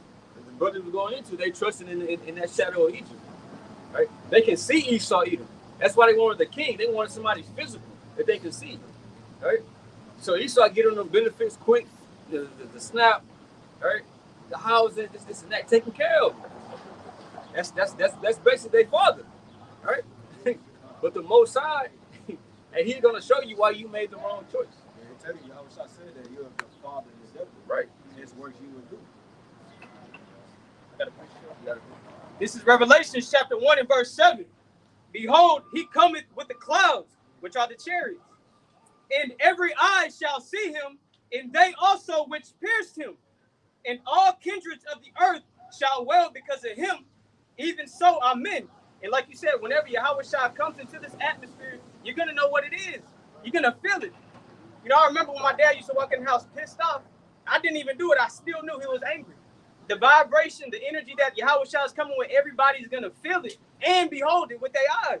Right. It says, and they which pierced him. So those that pierced Yahweh Shah, going back to what you said, that was only 2 days ago, roughly. He knows exactly who them niggas are. Right, because a day with the Lord is 1,000 years. Right. What version you got? Not the Amplified. It says, behold, he cometh with clouds, and every eye shall see him, and they also which pierced him, and all kindreds of the earth shall wail because of him. Even so, amen. Now you see how they put in there that they which pierced him is going to see him. But they didn't have to put that in there. You see, but he just letting you know what time it is. Like, y'all did this, yeah. So hey, I'm coming to do something to you. All right. Those ones that pierced them, those Roman soldiers, they gonna know exactly. And they gonna remember. The Lord gonna put it in that space to remember. Right? Sure. It ain't gonna get it because the Lord want to take pleasure in killing them. All right. What's gonna be the pleasure in it? They don't even know who he is. Right. Now he gonna make them remember. Yeah, it's me. Yep. You see? Said the people on the earth on this playing field too. They're gonna remember to come across the prophets, how they scoff, how they mock, whether it's family or friends, man. Whether it was women, they're gonna remember that, man. The Lord gonna make them remember that. You know what I'm saying? That's a more agonizing death than, you know what I'm saying? You remembering the reason why you getting put down. You know what I'm saying? God damn. That's like no, they said, hey, the wicked is us about people where they said, hey, let his blood be on us and our children. You gonna remember that too? They're like, fuck, why we say that? Hey, Yahweh Shah told him, he said, none of you shall pass until the Son of Man come, roughly paraphrasing. So showing you, you're going to be back. You stop, he that is unjust, let him be unjust still. You're going to come back, do what you got to do, but the Lord got a target for you. I got something. This is Wisdom of Solomon 18 and 14. It says, for while all things were in quiet silence, we're going into the first Egypt, and that night was in the midst of her swift course, and everything was taking place according to how the Lord said it. Thine almighty word leaped down from heaven, out of thy royal throne as a fierce man of war, into the midst of a land of destruction. And it says, and brought thy unfeigned commandment as a sharp sword, and standing up filled all things with death, and it touched the heaven, but it stood upon the earth. And that's the point, man. We went into how mad the Lord will be. It says, thine almighty word, which is Yahweh Shah, and then it says he leaped down. Like if I got an emergency, I'm sitting in the chair and I get off the chair, I'm leaping down off the chair. The Lord is coming he's coming quick, man. He's coming in. He's meaning exactly. It tell you that in Jeremiah 30 and 24. Why he's coming with the intents of his heart. Like if I do something intentionally, I meant exactly what I did. So the Lord is coming. When Yahweh shall return, it's literally he's literally going to mean his execution on the people, man. He's coming to do exactly what the scriptures say, man. He's coming with the anger of Yahweh, man, and the anger of what they did to him too, man, and then his people, bro. That's why I said in 1 hour thou should be destroyed, man. It ain't gonna need to be have to carry this out, man. You know, he spent millions, trillions of dollars, hundreds and hundreds of years just to prepare to fight the Lord, and the Lord gonna destroy him in 1 hour, man. He's gonna lose. Just like I was watching that fucking The Batman versus Superman. Bro. Yeah, Batman, he making all this technology and just have to fight against Superman. A god. And Right. they basically let him win in the movie. I'm like, bro, come on, bro. This Superman name is Kal El or Kal Allah, which means all powerful. And you think a fucking Batman gonna be able to stop? Come on, bro. You see? Which that's a Hebrew name that they gave him. But I know you had a preacher about it. Okay. So you have one? Go ahead. What you ain't saying? I don't know. This is Isaiah chapter 66 and verse 15. For behold, Yahweh will come with fire and with his chariots like a whirlwind, to render his anger with fury, and rebuke a flame of fire. For by fire and by his sword will the Lord Yahweh Ba'ashim Hawashai plead with all flesh, and the slaying of Yahweh Ba'ashim Hawashai shall be many. Okay, the point we were speaking about the anger, because when you go back to verse 15, he said he rendered his anger with fury, man. So our Lord Yahweh is coming back with that fury, man, to put down this devil, from take him down from the rulership, and then also to destroy these wicked ass Israelites too, who are taking in this devil wickedness, you know. Hey, and the difference, you could be angry or you could be furious. Right. Yeah. Furious is something different. You have to get it off. Right. You know, you basically, how they say, I blacked out on his ass. Right. I lost it. That's fury. Right. Right. You got it with that. Oh, you got it. Matthew 10 and 34. I'll think about that. Think not that I am come to send peace on earth. I came not to send peace, but a sword. Hey, don't think I'm coming for peace. All the shit that's going on in the earth, that should be far out of your mind. I don't know, you gonna say something like that. Yeah, hey, don't be thinking about that. Get that shit out your mind, because, hey, Yahweh Shai is coming for death. Hey, it's what Isaiah 66, right? It said the slain of the Lord shall be many. Who's gonna be down here putting in work? Right? Yahweh Shai and the angels. Like he did in ancient Egypt. He said that holy red leaped from the heavens. And the angel of death was Yahweh Shai. Right?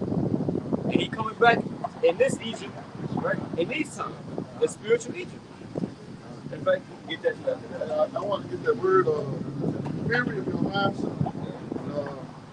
in the blue letter. H2 534.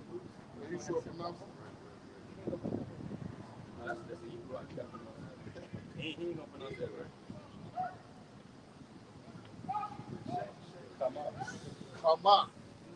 So the word for fury is kama in Hebrew. It's H2534.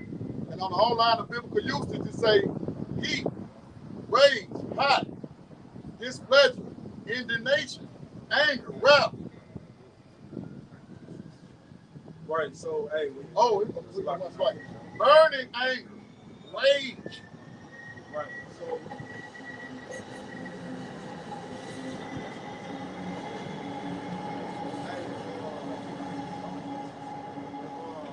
That devil right there, so-called world calls Jesus, he's not coming back like that. Right. When you look at him, you don't consider those characteristics, man. You know what I'm saying? But Yahweh Shah, man, all right, our Lord, all right, he's coming back with fury, man. He was an austere man, all right? You see? Hey, like the scripture says, the Most High is a man of war. He is like-minded to his father. And he's coming back to bring that destruction, man. All right? They said the day of the Lord shall burn us in ovens. Hey, so he's talking about the missiles that they're gonna come from the ICBM missiles, but the Lord gonna show you how hot he is, man. You see? Hey, and the oven traps heat too, so it's no escaping. So like, America is set up for the fire. You know, all these plants and oil, this, oil, that. America is set up to be put on flames, bro. And that's what you do with a hard witch. Right. Set her on fire, right? And a hoe. And a hoe. Set her on fire, man. And that's what America is, the great harlot. The Lord's coming at this is just one big sacrifice, one big altar, many sanctuaries across the four corners. He's about to set the fire to this place, man. It's crazy. Hey, Revelation 17 is about to hold in some top of the beast. So not only is she a hoe, she's a witch. Yup. You see, the highest form of witch. When you go into like the KKK, the top dude is a grand wizard. So like when you go into the word, it's grand meaning like huge or top, meaning wizard. One who practice witchcraft. So he's like the top wizard in the world. He took all the ancient customs and brought them into one, and he's mastered that way, man. You know. Revelation 18, speak about that sorcery. When you get that, what you got in This is Psalms chapter 110 and verse 5. It says, the Lord at my right hand shall strike through kings in the day of his wrath. So the Lord, hey, who's the right hand? Who's sitting on the right hand of the Lord? That's Yahweh shall on the right hand of the Heavenly Father. But he said he's going to use his right hand to strike through kings. Who are those kings? Let's talk about the people that are set up in rulership in these times. The heads over these different countries. That's what it's about to do. Verse 5, he shall judge among the heathen. He shall fill the places with the dead bodies.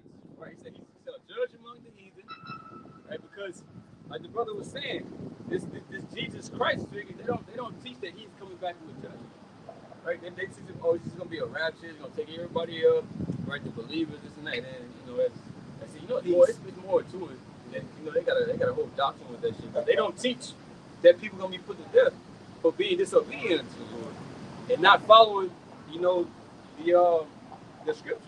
That's why it says that in Revelation 11 and 8 that the Lord was crucified here, because his whole image and his message was put out. So nobody really knows, you know, the true image of the Lord, right? What he really came about, what he was about. All right, they on some another Jesus, like the scriptures say. You see? Right. That was it on that. No.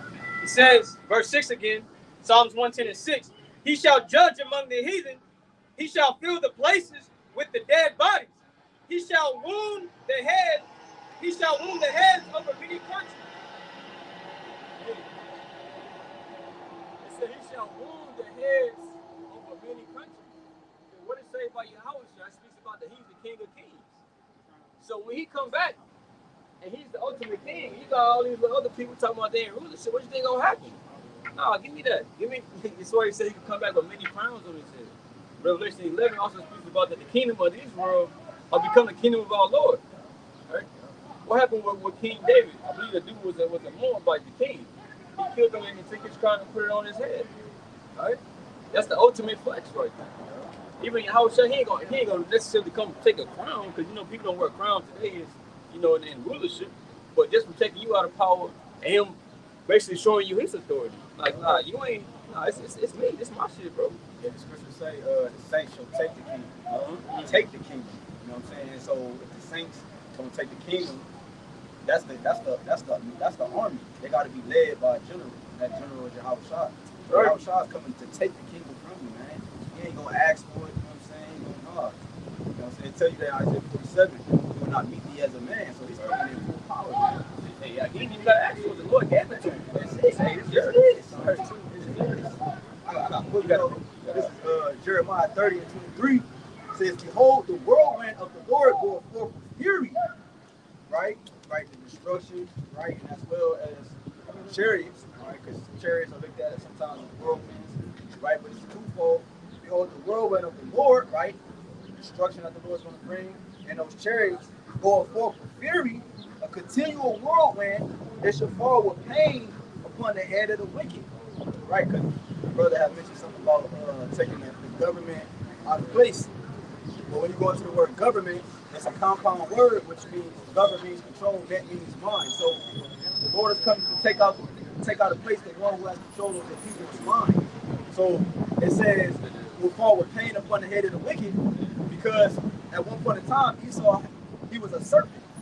But then as time went on, when he became, as the Renaissance we call it, he rebirthed, he was born, and now he got turned into a what? A dragon. So when you go into the etymology of dragon, it goes into a huge serpent. So Esau, he has transformed into a bigger form of himself.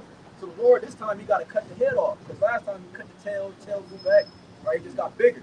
But now the Lord got to cut the head off. And that started with these elite, top banking families and so forth. It says, the fierce anger of the Lord, verse 24, shall not return. So he sent out the shots, right? Until he have done it, and until he have performed the intents of his heart, in the latter days, you should consider it. the Lord told you the time frame when he's going to actually perform the intents of his heart on the people who are the head of the society, man. The Lord is going to come back and he's going to take the power from each nation, because Moab think he's next, man. No, he's going to, no, bro. Israel's next. He's going to take it from Iran, Moab, whoever, man.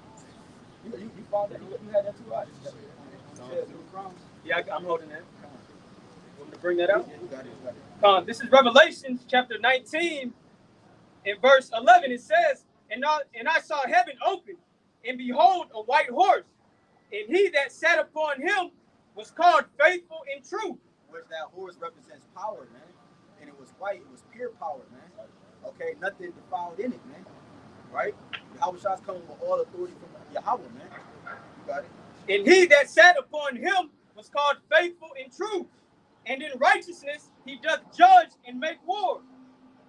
Verse 12, his eyes were as a flame of fire, and on his head were many crowns.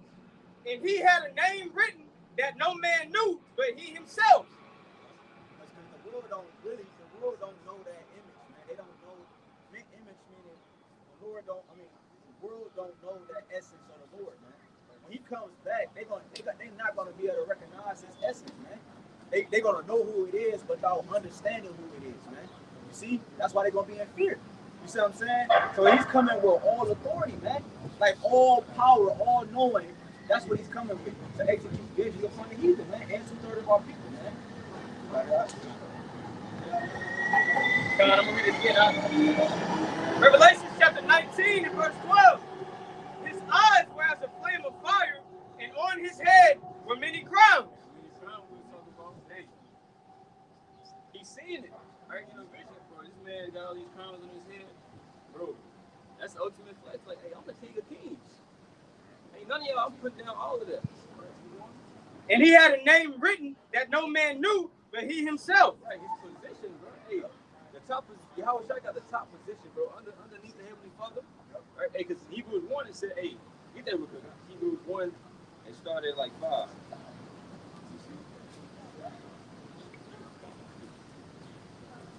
Hey, Yahweh Shai over everything, bro. He said the Most High said the only thing that he ain't over is me. This is 4, 4, and 5. This is Hebrews chapter 1 and verse 4. Being made so much better than the angels, as he hath by inheritance obtained a more excellent name than they. Right, because the Most High gave it to him. That was inherited. Right, he's the only begotten Son of the Heavenly Father, and the Son gets the inheritance. Verse 5. For unto which of the angels said he at any time, Thou art my son, this day have I begotten thee. Right, so who else has he said that to? He said the angels, but who else? Right? Only Yahweh Shai. Even when you go into Revelation, the 5th chapter, the only one who is worthy to loose the seals is who? Yahweh Shai. Ain't nobody on his level. And again, I will be to him a father, and he shall be to me a son. And again, when we bringeth in the first begotten into the world, Salakia, verse 6 again, and again, when he bringeth in the first begotten into the world, he saith, and let all the angels of God worship him. So all the angels gonna worship him. What he said in Philippians, the 2nd chapter, speak about every knee shall bow unto him. Hey, so the position that he got, the rank that he got in the heavens, nobody got that. That's why I said, hey, nobody had that name but him. So, man, I don't know if you still going in that Revelation 19? No, you done in that? You read the point, right? Yeah, that was precept today. You got it. Yeah, this is Daniel 2 and 45. It says, for as much as thou sawest that stone was cut out of the mountain without hands, and that stone represents Yahweh Shai. It says that it break in pieces the iron, the brass, the clay, the silver, and the gold. Right. Again, the Lord's coming back to take the power from the nations, man. Okay, the great God, the great power, have made known to the king what shall come to pass hereafter, and the dream is certain, and the interpretation thereof sure. So the Lord's gonna make good on his promise, man. Y'all got it. The man that he should not lie. That's it. This is a precept what the brother had brought out earlier. This is Revelation chapter 6 and verse 2. Get straight to the point. And I saw, And behold, a white horse, like the brother said, a white horse is charity, but white represents purity, okay? And he that sat on, and he that sat on him had a bow, and a crown was given unto him, and this time about our Lord Yahweh. And he went forward conquering and to conquer. Okay? You go into that word conquer, a couple of words is to overcome, to prevail, or get victory, man. So that's what our Lord and Savior come to do, man, to get victory over these devils, man. All right? A bow and a crown, right? But a bow is gonna be used for war. Right? He ain't just been given no bow just to look at it. Right?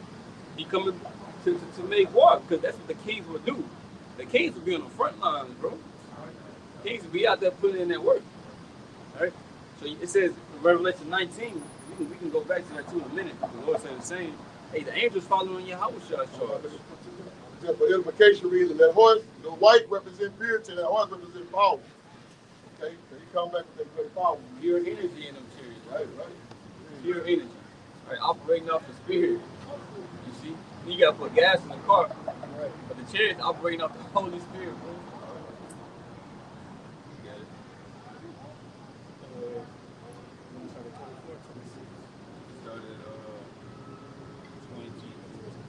First Corinthians chapter 15 and verse 24, then cometh the end, when he shall have delivered up the kingdom to Yahweh, even the Father, when he shall have put down all rule and all authority and power.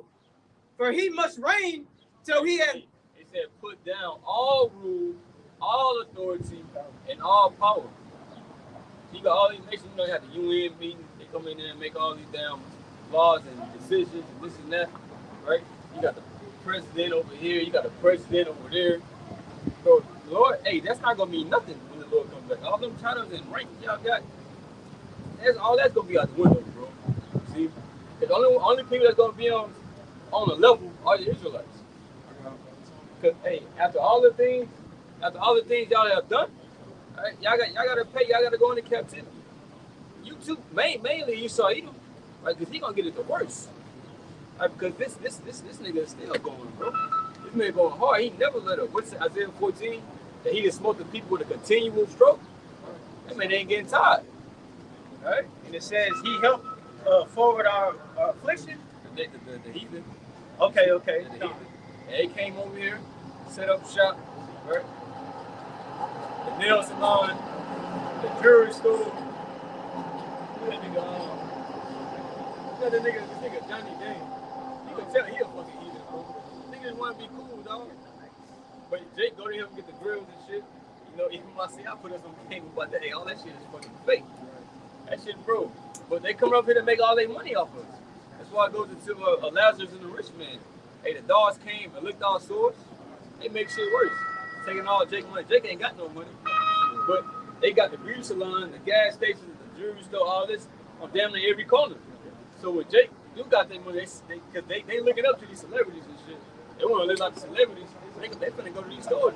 And you don't have to go outside your boundaries. It's already in your hood. You know, likewise, whenever you want to be around nature, you got to go on the white side of town and shit. If you want the easy access to the hair, the liquor, the drugs, it's walking distance. You know, it's playing, man. You ain't gotta go nowhere. You ain't gotta go nowhere. You got the Holiday House. That's on every, bro. You don't need to leave nowhere, but hey, some of these niggas right there in front of you. You saw like shit. Hey, have your pick, bro. Yeah, they got everything you need in one section. They got the chip cash in place. They got the phone house. You know what I'm saying? They got the Holiday House. Right. They got 4 5 of them. Liquor store. Everything Jake need. Club, strip club. Yeah. All about design, Jake. They just get bombarded as soon as they come outside. You about to say something, bro? I was going to say that the hood is already the 15-minute city. You got everything right there. Why didn't they call it projects? Right. Project experiments. We're going to do it here. You know, experiment on these niggas. But matter of fact, put this building right here. Put that right there. He's all strategically doing shit like, Look how they like. Look how the majority of them set up. Right down prison. Right. right. You saw like, you know, we got a church right there. You know, put one right next to it. You know, put one right next door. You got churches right next to each other. Right. Why you need that? You go down the block, 2 streets down, another church. Right. Like, bro, what the fuck? Everybody got that PFL inside. You got churches beefing and shit. I counted 12 churches in one block in time. Bro, like 12 on one street. Damn.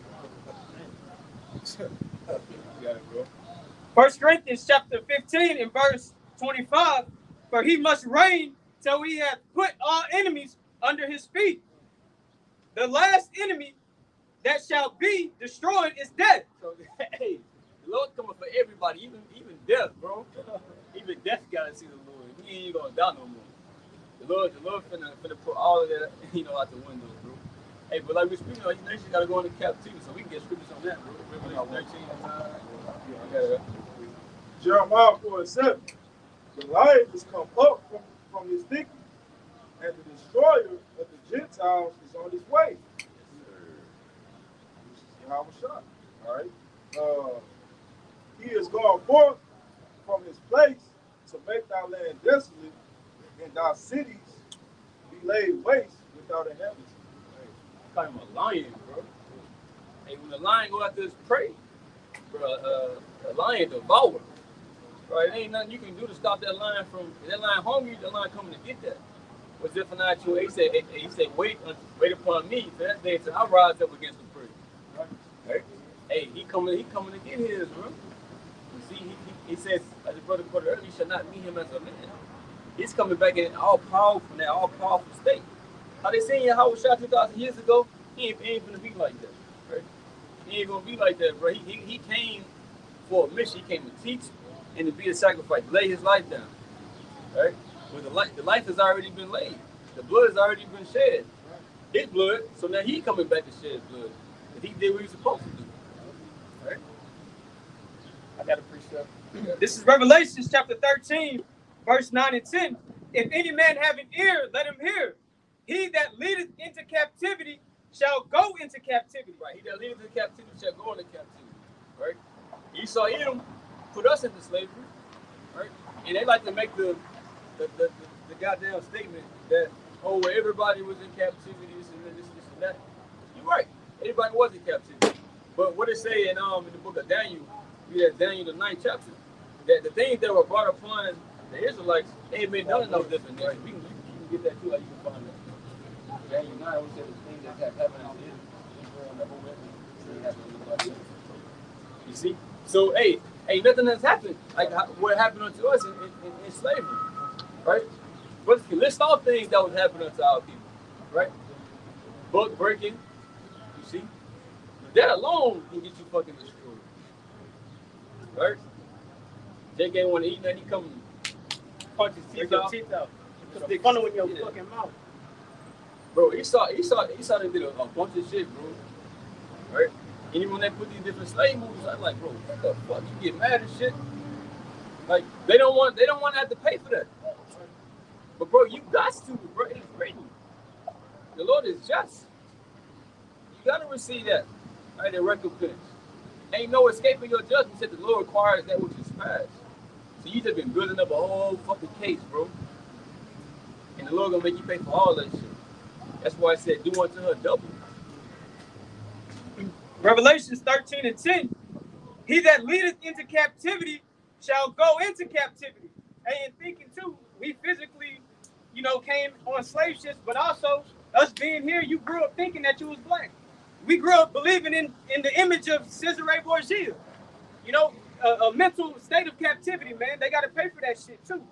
Then it says, he that killeth with the sword must be killed with the sword. So, hey, you shed much blood, so much blood shall be shed unto you. Then what is that in Numbers?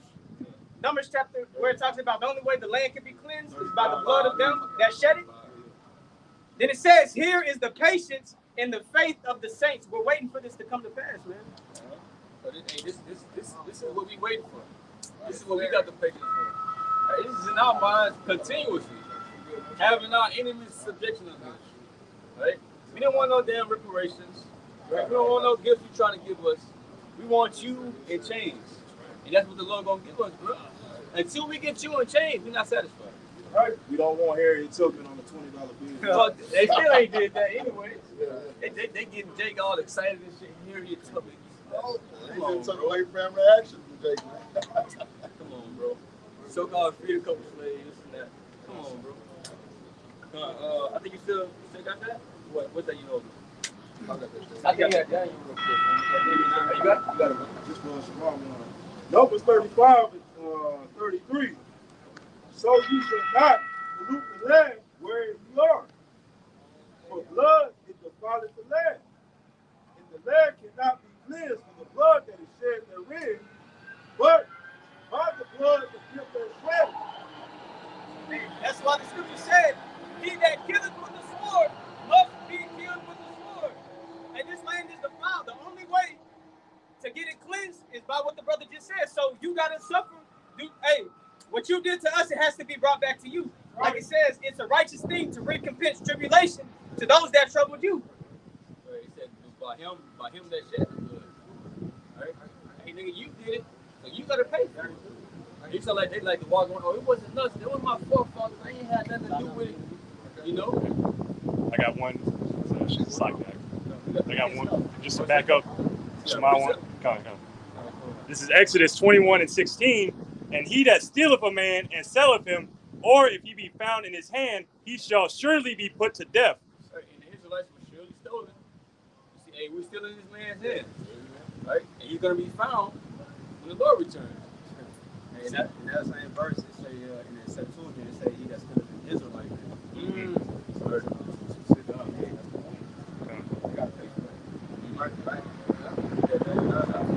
This is Daniel chapter 9 and verse 10. Right. We talked about, Revelation 13, which speaks about that he that leadeth into captivity shall go into captivity. I brought up the point of how they like to say that, well, all nations, or you always have people going into captivity back then. Basically trying to downplay our captivity. But grab that real quick. Daniel 9. Daniel chapter 9, verse 10. Neither have we obeyed the voice of Yahweh our power to walk in his laws, which he set before us by his servants, the prophets. Verse 11. Yea, all Israel have transgressed the law, even by departing that they might not obey his voice. Right, so we all went on. Thy voice. All right, keep going, bro. Therefore, the curse is poured upon us, and the oath that is written in the law of Moses, the servant of Yahweh, because we have sinned against him. Right, Deuteronomy 28 chapter goes into them curses, right? So that came upon us because of our disobedience to the Heavenly Father. So the Heavenly Father said that, hey, he laid out, hey, if you do this, hey, you're gonna get these blessings. But if you don't listen to me, you're gonna get these curses. And the Heavenly Father came through his word.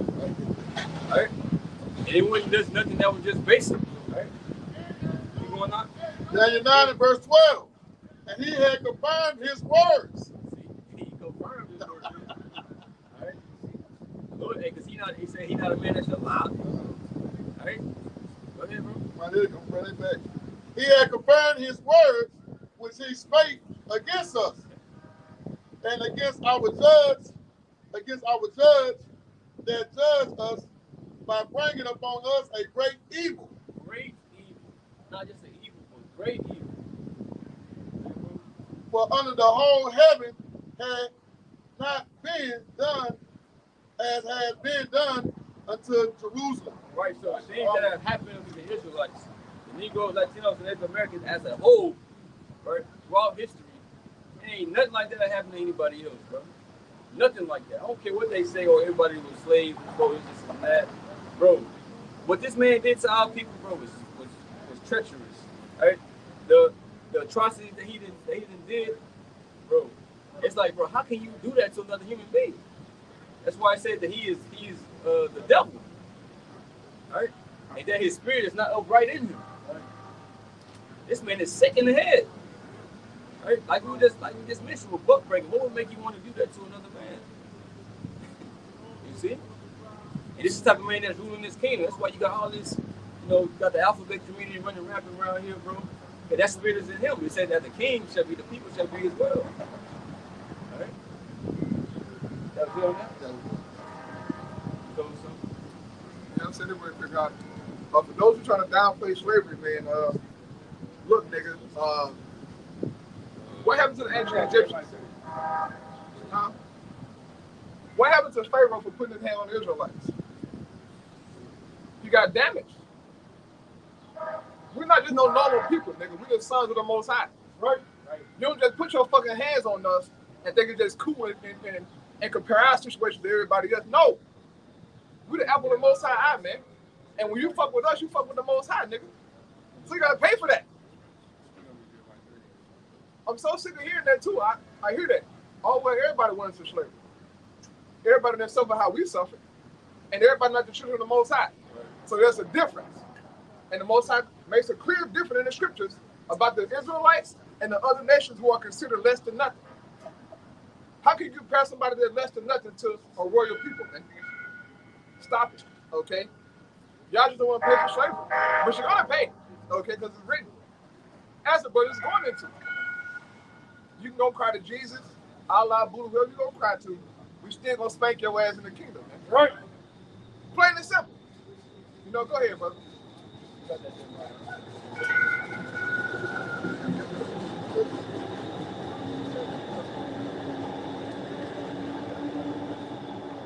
This is John chapter 30 and verse 16. Therefore, all they that devour thee shall be devoured, and all thy adversaries, even every one of them, shall go into captivity.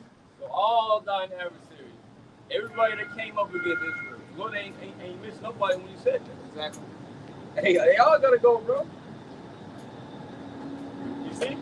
It's only right. The Lord gave all y'all time to move the captivity on all y'all. And now it's your turn. When it's your turn, it's like, oh, you know, where everybody was slaves. John 3:16, like, you have no escape, bro. The judgment gotta come. They said that the judgment was set in the books of old ages, and we just bringing out what the Heavenly Father already declared. The Lord already made up his mind what's going to happen. We just bringing out, you know, what the scriptures say. The prophecy is going to come to pass. When you read Psalms, the 83rd chapter, it tells you, give you a list. It give you a list of those who are going into captivity, man. Those who touch the apple of the Heavenly Father, man. Okay? So back in Jeremiah 30, verse 16, and they that spoil thee shall be spoiled, and all that prey upon thee will I give for a prey. When you have a shot on them, hey, they gonna turn to the prey. You say everybody that spoils you shall be a spoil. They gonna lose everything, bro. We're gonna be over the whole entire earth and universe, be joint heirs with your house. But they gonna give up everything. And we gonna regulate all this, you know, the planet Earth and the resources, this and that. Oh yeah, they gonna be bringing that to us. Oh yeah. So what that brother saying, I'm gonna get to verse 17, because this is what the brother's saying right here. Verse 17, for I will restore help unto thee, and I will heal thee from thy wounds. Right, healthy. Talking about this bird first and foremost. That's how we being healed.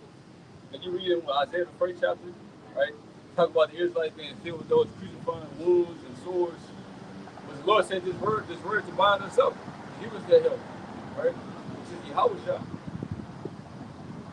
Said Yahweh, because they called thee an outcast, saying, This is Zion, who no man seeketh after. Right, like they look at us like we just worthless.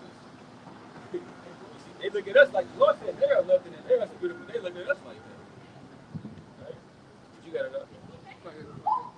Read that real quick, guys. Obadiah chapter 1 and 15. For the day of the Lord is near upon all the heathen. All the heathen. All y'all. Okay? Not just some of y'all. All of y'all gonna get it.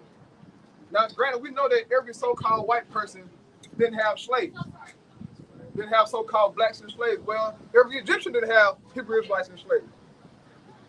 But guess what? All of the Egyptians paid for it, from Pharaoh on the throne until the goddamn slave in the dungeon had to pay. So the Most High don't discriminate. Everybody gonna get their issue, man.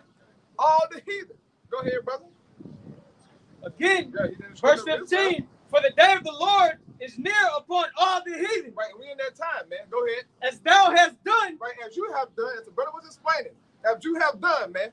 okay, going back to the Greeks, even up, to the point of the Renaissance period, where you slaughtered hundreds of millions of Israelites, man, up to this present moment, especially amongst the Northern Kingdom. It was reported that there was around 8 million people on the island of Hispaniola. It said when the goddamn Spaniards left, it was about 300. That's a lot of people, man. 8 million to 300? That means Esau didn't go to sleep. Right. As Columbus, reported in his letter that he didn't put his sword down for an hour. To show you the mentality, the slaughter of this devil, man. He didn't give a damn. And he's still the same white boy today. So as he has done unto our people, right, feed out, burn the pavement that out. Right there, brother. Yeah. This is just a small piece of Esau's handiwork. This is a track record of so-called white men. But see, he tries to escape this by saying he's a Christian. Right. It ain't gonna work, my nigga. You gotta pay for this, man. This shit here. Well, Jake was on these damn slave ships, man. Suffering, piss, shit, period blood. Right. Grow up for months. Then get to the Americas, all right, get treated like niggas, branded and shit, man. Selling us on auction blocks. Doing all manner of evil. You gotta pay for that, my guy. Go ahead, brother. As thou hast done, it shall be done unto thee. Yes, and the scripture speaks about double, okay? Brother, what's double of this? Extermination. Double, man. You gotta pay for this, bro. Go ahead. Thy reward shall return upon thine own head. Thy reward shall return upon thine own head, man. So you're going to get your issue, right? Go ahead, brother. Keep reading that out. Verse 16. For as ye have drunk upon my holy mountain, right, so shall all the heathen drink continually. So shall all the heathen drink continually. Go ahead. Yea, they shall drink. They shall swallow down. And they shall be as though they had not been. Yes, we're going to fuck you up. We're gonna put our foot so far up your ass, my guy, and twist it. It's gonna get real, man. You gotta pay for your crimes, man. Go ahead, brother. Keep reading on that. But upon Mount Zion shall be deliverance. But upon Mount Zion shall be deliverance. The Lord is telling you who salvation is for, man. If you're paying attention. He said all the heathen gotta pay. But upon Mount Zion shall be what, brother? Deliverance. Shall be deliverance, man. That's who Yahweh Shai is coming for. That's what it's always been for, man. You got these, Christians, debating. You had Captain Zaria debating some, pastor guy, I don't know, nigga lost soul, about who salvation is for. Pastor Mike. Yeah, Pastor Mike. Who?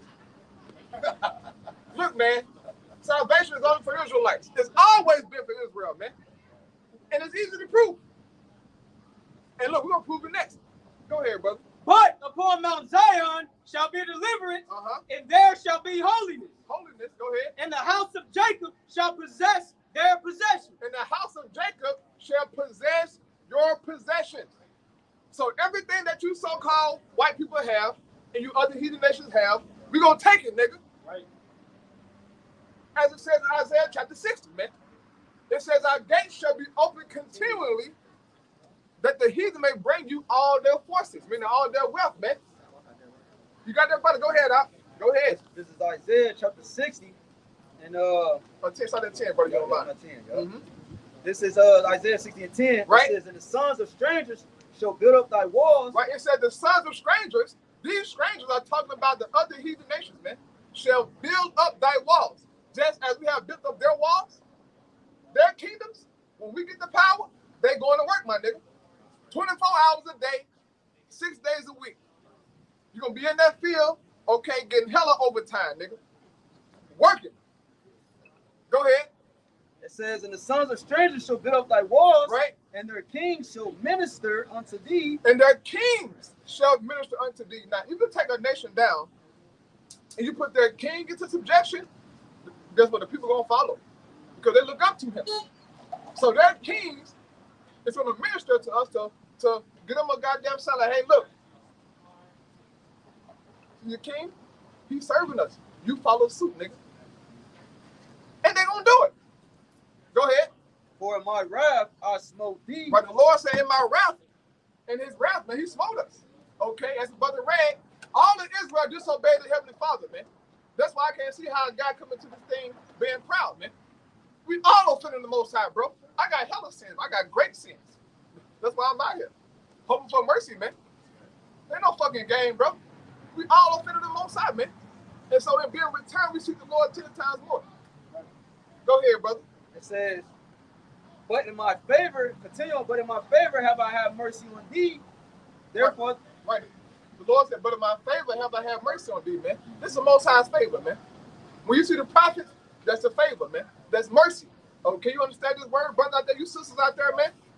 That's the Most High's mercy, man. And please don't fan this hand away. Please don't grieve the Holy Spirit. If you got this word, man, you better hold on to it, brother. Because our lives depend on it, man. Also, I got coming to this thing fucking around. How, brother? How, man? When we as a people, we fucking destroy it, bro. Right? At the fucking bottom, man. From the man to the women to the kids, man. Esau got his fucking foot on our necks. It's no time to be playing, man. It's time to grind, bro. To the Most High makes Jerusalem praise on the earth. You need to be grinding, brother. The fuck going on, man? Go ahead, Doc. Isaiah 60:11. Therefore, thy gates shall be open continually. They shall not be shut day nor night. Right. That men may bring unto thee the forces of the Gentiles and their kings, and that their kings may be brought. They're gonna bring up the forces, man. All their riches, okay? True power, true wealth is controlling the resources of the earth, man. Okay, or controlling different rivers, different pathways, man. Okay, Esau controlled all these resources in the earth. That's why he's the man. But that's gonna come into us, as it says, we shall possess their possessions. Go ahead, brother. Keep reading on that, you don't mind, dog. It says, verse 12, for the nation and kingdom that will not serve thee shall perish. Right. So the Lord said, the nation and kingdom that will not serve us shall perish, meaning gonna be unalive. Okay. And look, I highly doubt in the kingdom of heaven that any one of you niggas gonna disobey us. Ain't nobody gonna disobey us, man. But how much I gonna be present on the earth? Angels gonna be present. The chairs gonna be in the sky. Ain't nobody gonna disobey us. But the Lord put them there just in case, because they're gonna be in the flesh still, and they're gonna have thoughts of, man, I'm tired of serving them. And look, soon that thought come in your mind, I'm gonna appear out of nowhere, and I'm hitting that with a Kamehameha way like Goku to let you know that I'm not fucking around or nobody. Man, what us? We're not playing with nobody in the kingdom, bro. We're gonna put you niggas into captivity, and you're gonna be obedient, okay? You're gonna learn how to serve brothers and do what we say to do and how we say to do it.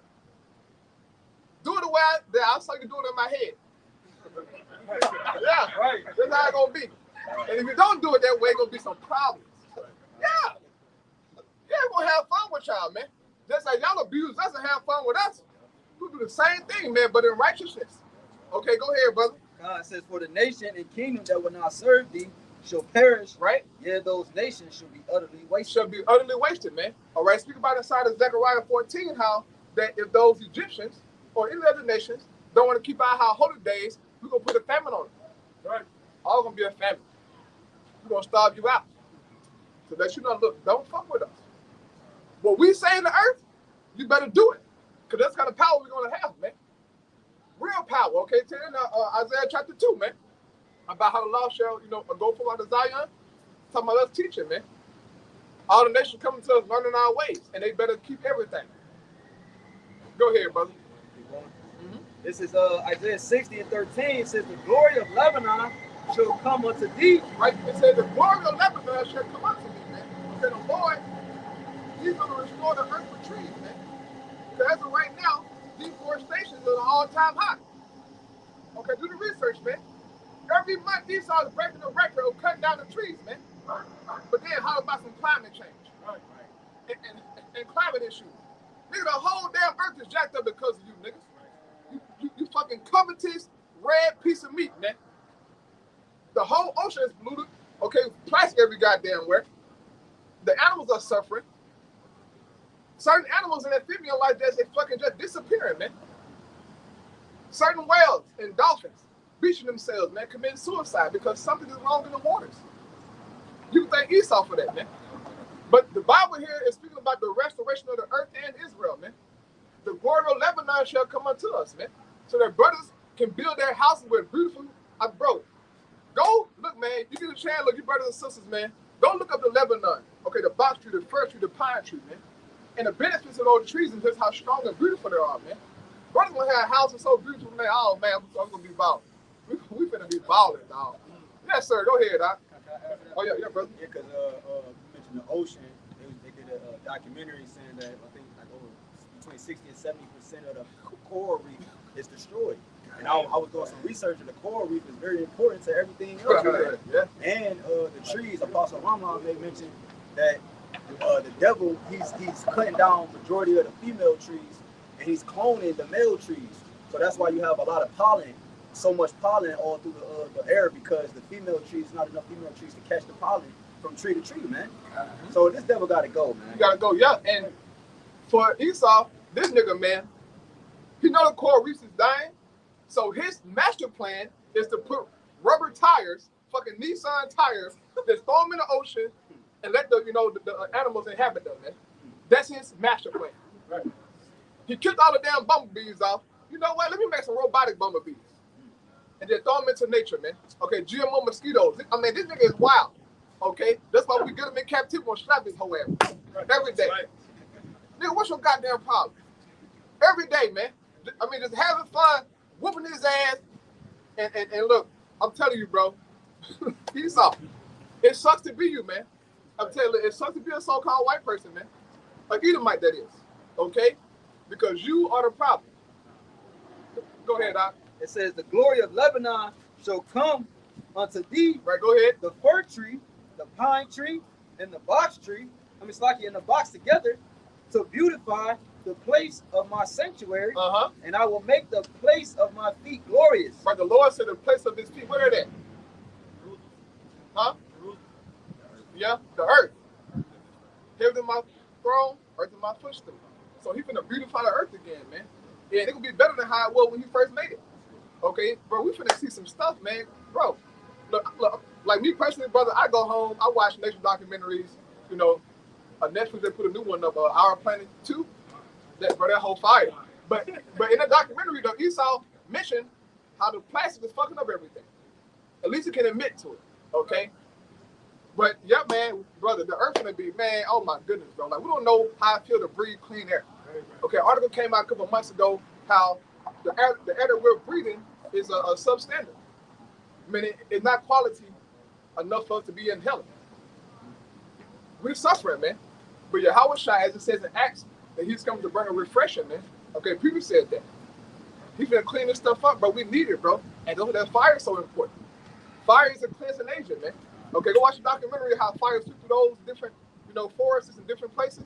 As that fire clears up, for trees and vegetation that pop up, bro, they're beautiful, man. So our Lord's gonna do some beautiful things for us, man. He's gonna restore the earth. Okay, read Ezekiel chapter 36. Beautiful chapter, man. Go ahead, I got you got a precept, brother? Go ahead, brother. Isaiah 24:5.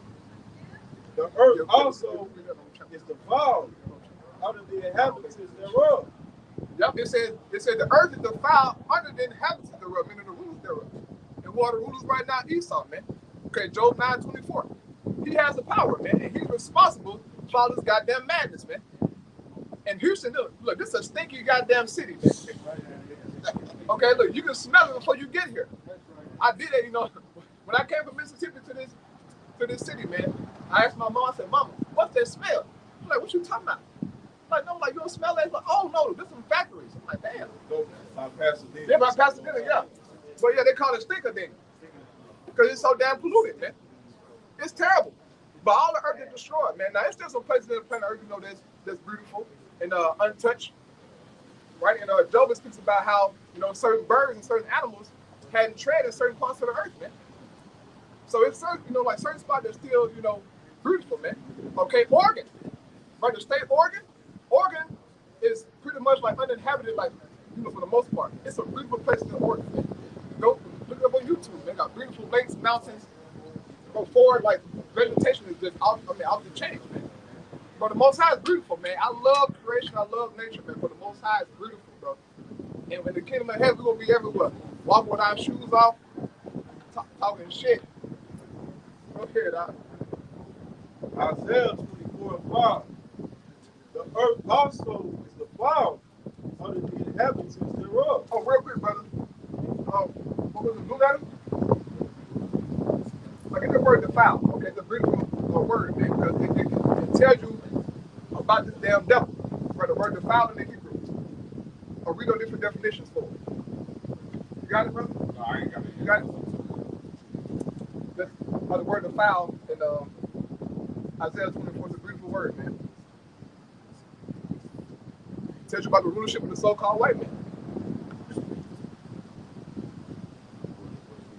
5:5. Yeah, the 5. I think the brother here got it. Got it. So this is Isaiah 24:5 for the word defiled. Kanah. It says to be profane, be defiled, be polluted, be corrupt. To be polluted, be corrupt, man. That's where we're at. Now, what it says in Genesis chapter 6, how the earth was corrupt during the time of Noah and filled with violence. It's the same times, man. Go ahead, bro. Some more on that. It says to be polluted, to be profane, be godless. Be godless. That's the state of the earth, man. There's no fear of the living God Yahweh in the earth, man. Thus you get the rainbow community and all this other BS, man. But the Most High gonna restore himself back in the earth, man. As he did during the time of Egypt, but it's gonna be amplified times a trillion this time, man. He gonna put the fear back in you motherfuckers, man. There's too much wickedness going on. Something has to be done about this, man. Timothy having a form of godliness but denying the power thereof. Yes, sir. People took on self-proclaimed gods. Yeah, right. In the image of the Lord, but don't give reverence to the Lord. Yeah, but since Esau's in control, this is a godly earth, man. You got all these different doctrines and idols out here. People out here wilding, man. Grown-ass men getting their plumbing system changed out. It's amazing. But the Most High, hey, he gonna deal with this shit. Go ahead with that scripture back, man. Isaiah 24:5. The earth also is the cloud under the inhabitants thereof. Because they have transgressed the law. Right, Esau don't keep these laws, man. It tells you in Isaiah 10 how it's far out of his sight, man. It tells you Psalms 50 that he despised the Most High word, man. You know, or cast behind his back. He don't want to have nothing to do with it. Thus you get this, man. But if you follow the Bible, you can have a clean earth now, a clean society. Okay, life can flourish, man. Don't you know that through the scriptures? Through keeping the laws, we're going to clean the earth up, man. Okay, we got to do nothing, you know what I'm saying, no spiritual power to clean nothing up. Keep the Most High word, but we're going to clean it up, man. That's how we're going to do it. Plow 6 years, 7 year let it rest. You're going to, look, man, the earth going to get its strength back. It's going to fucking rejuvenate itself, man, as it says in prophecy. Right, the earth going to yield its strength once again, man. That's how we're going to clean the earth up, by keeping the laws, bro. That's simple. Go ahead, Doc. Because they have transgressed the law, changed the ordinance, right? Broken the everlasting covenant. Right, this is where we at, man. Okay? That's what everybody is signed and fine because of what this damn white boy is doing. He's the ultimate devil, man. All right, go back to that Isaiah 6. You got something? You was doing it that Obadiah? Yeah, that's it. You know, you got a precept, but let me know. Go ahead, I did have a precept. Oh, yeah, go ahead, brother. Because y'all was in Obadiah. I'm gonna read this in the NLT. This is Obadiah, verse 15. It says, "The day is near when I, the Lord, will judge all godless nations." And we just went into that word corrupt. So the Lord is coming to judge the godless nations. Also, when you go to Psalms 9, and I think that's 17, it said the Lord is going to put them in fear. Right, He's going to bring judgment to them, to all of them that forgot power, forgot the Lord. You know what I'm saying? Because there was once upon a time in the earth where even the nations knew the strength of the Lord, man. And Joshua, Rahab, the harlot, Rahab, right? Say, hey, man, your God did this. You know what I'm saying? We fear because of you, man. But they don't have to fear the Lord on the earth no more. Right, yeah, on the book of Jonah. There you go. Yeah. There you go. It says, the day is near when I, the Lord, will judge all godless nations. As you have done to Israel, so it will be done to you. All your evil deeds will fall back on your own heads. It says, jumping down to 17, it says, but Jerusalem will become a refuge for those who escape. It will be a holy place, and the people of Israel will come back to reclaim their heritage. Yes, sir, to reclaim our inheritance, man. And we're doing that right now.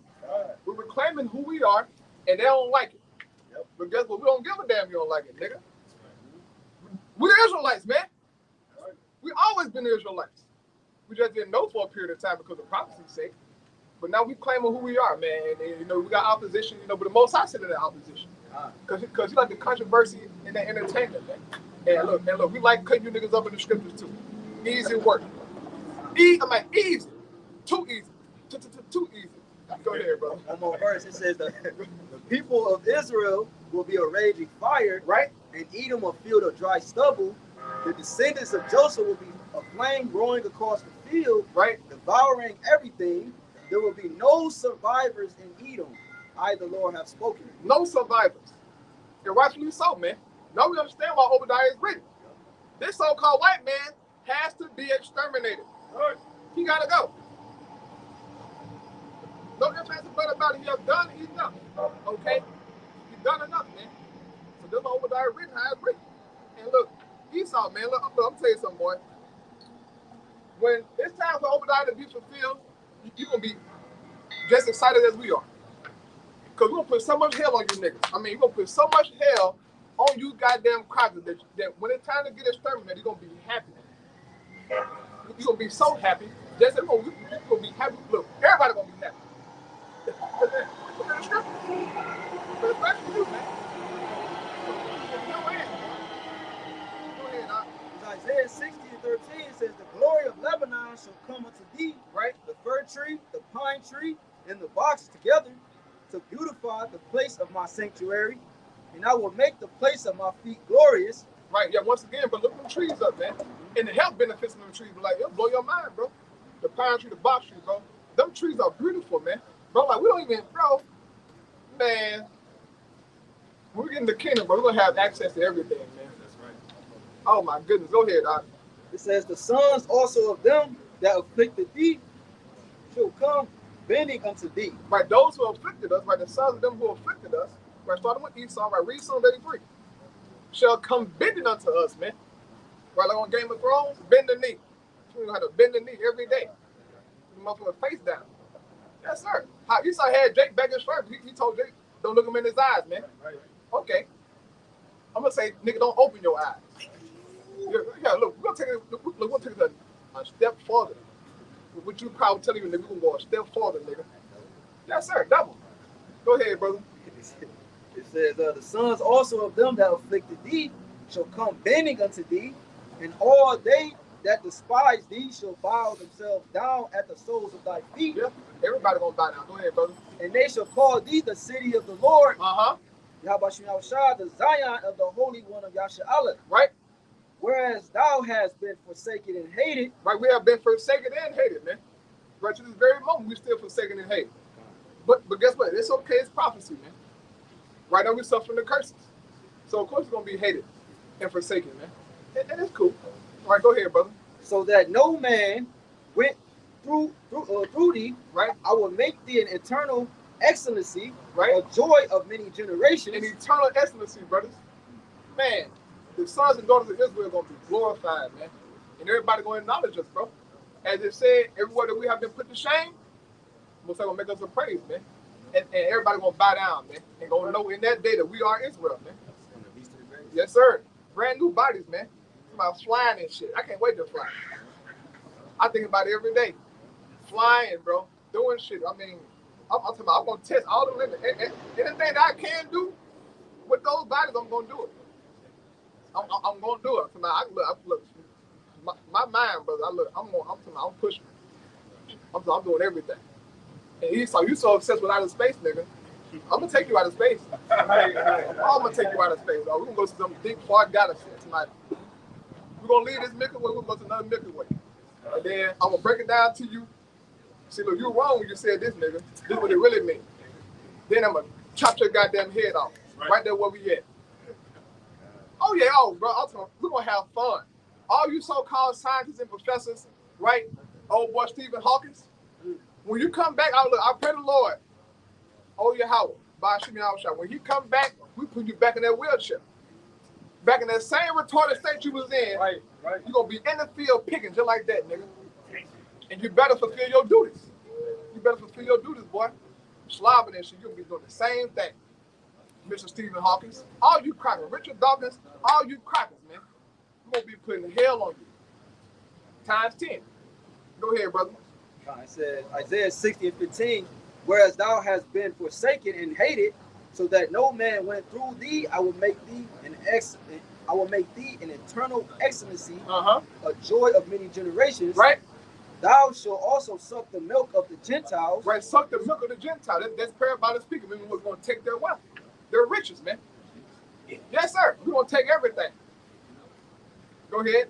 It says, thou shalt also suck the milk of the Gentiles, and shalt suck the breast of kings. Right. And thou shalt know that I, Yahweh Bashem Yahushua, am thy Savior and thy Redeemer, the mighty one of Jacob. Right, go ahead. For brass I will bring gold, and for iron I will bring silver, and for wood brass, and for stones iron. I will also make thy officers peace, and thine exactors righteousness. Brother, the Lord gonna bless us, man. Gonna bless us, bro. Go ahead, Doc. It says, violence shall no more be heard in thy land. Right.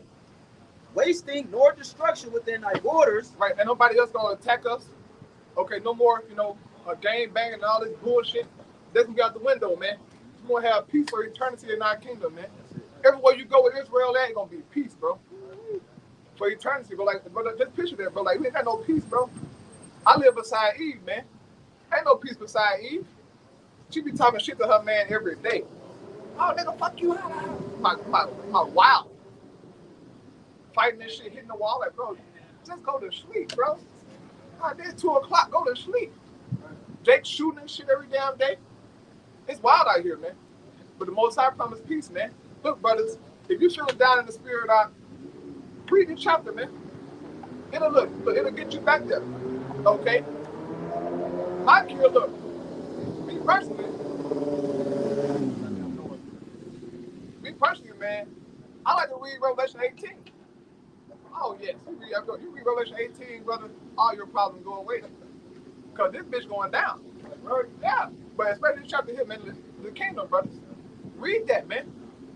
Don't let Satan distract you, have you worried and shit, man. It happens. But the Most High has a defense for us, man, has a cure, man, to get us back to what we need to be, these scriptures. Okay, bro, you got some money? Yeah, we're going to listen to the word peace. And you said we're going to have peace. Yes, sir. John 16:33. It says, these things have I spoken unto you, that in me ye might have peace. In the world ye shall have tribulation. But be of good cheer, I have overcome the world. So the Lord said, only in him you're going to have peace. You bitch, read the chapter. Right. You know what I'm saying? So get in the scripts. Right. You know what I'm saying? Right. That's the comfort. Right. So that we're going to ease your mind.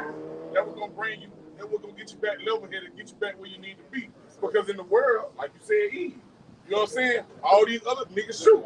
All the other stuff that's going on in the world, that's the tribulation. So you're going to go through them things, but what's going to get your mind right and keep you where you want to be is Yahweh Bashem Yahushua.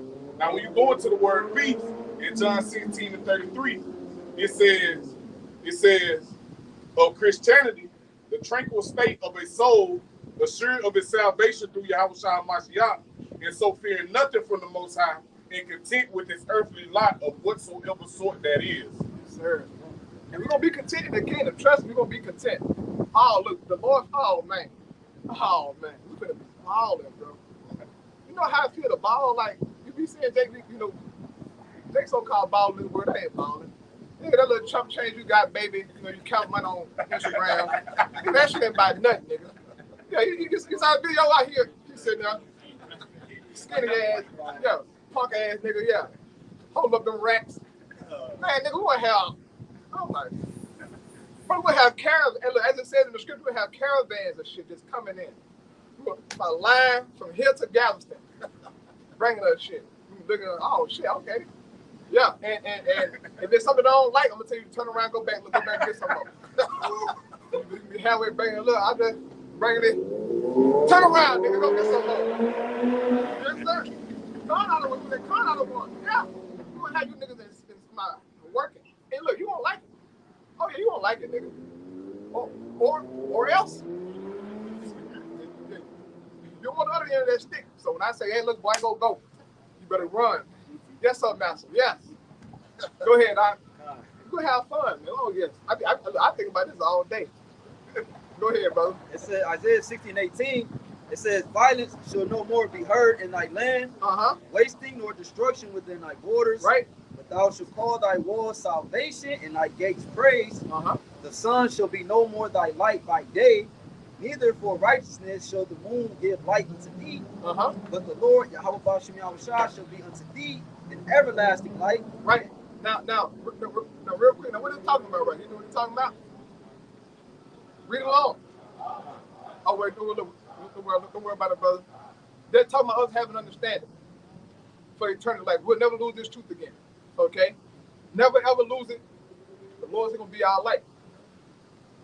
In the flesh, we've also, in His time, but in the kingdom, we'll never lose it ever again.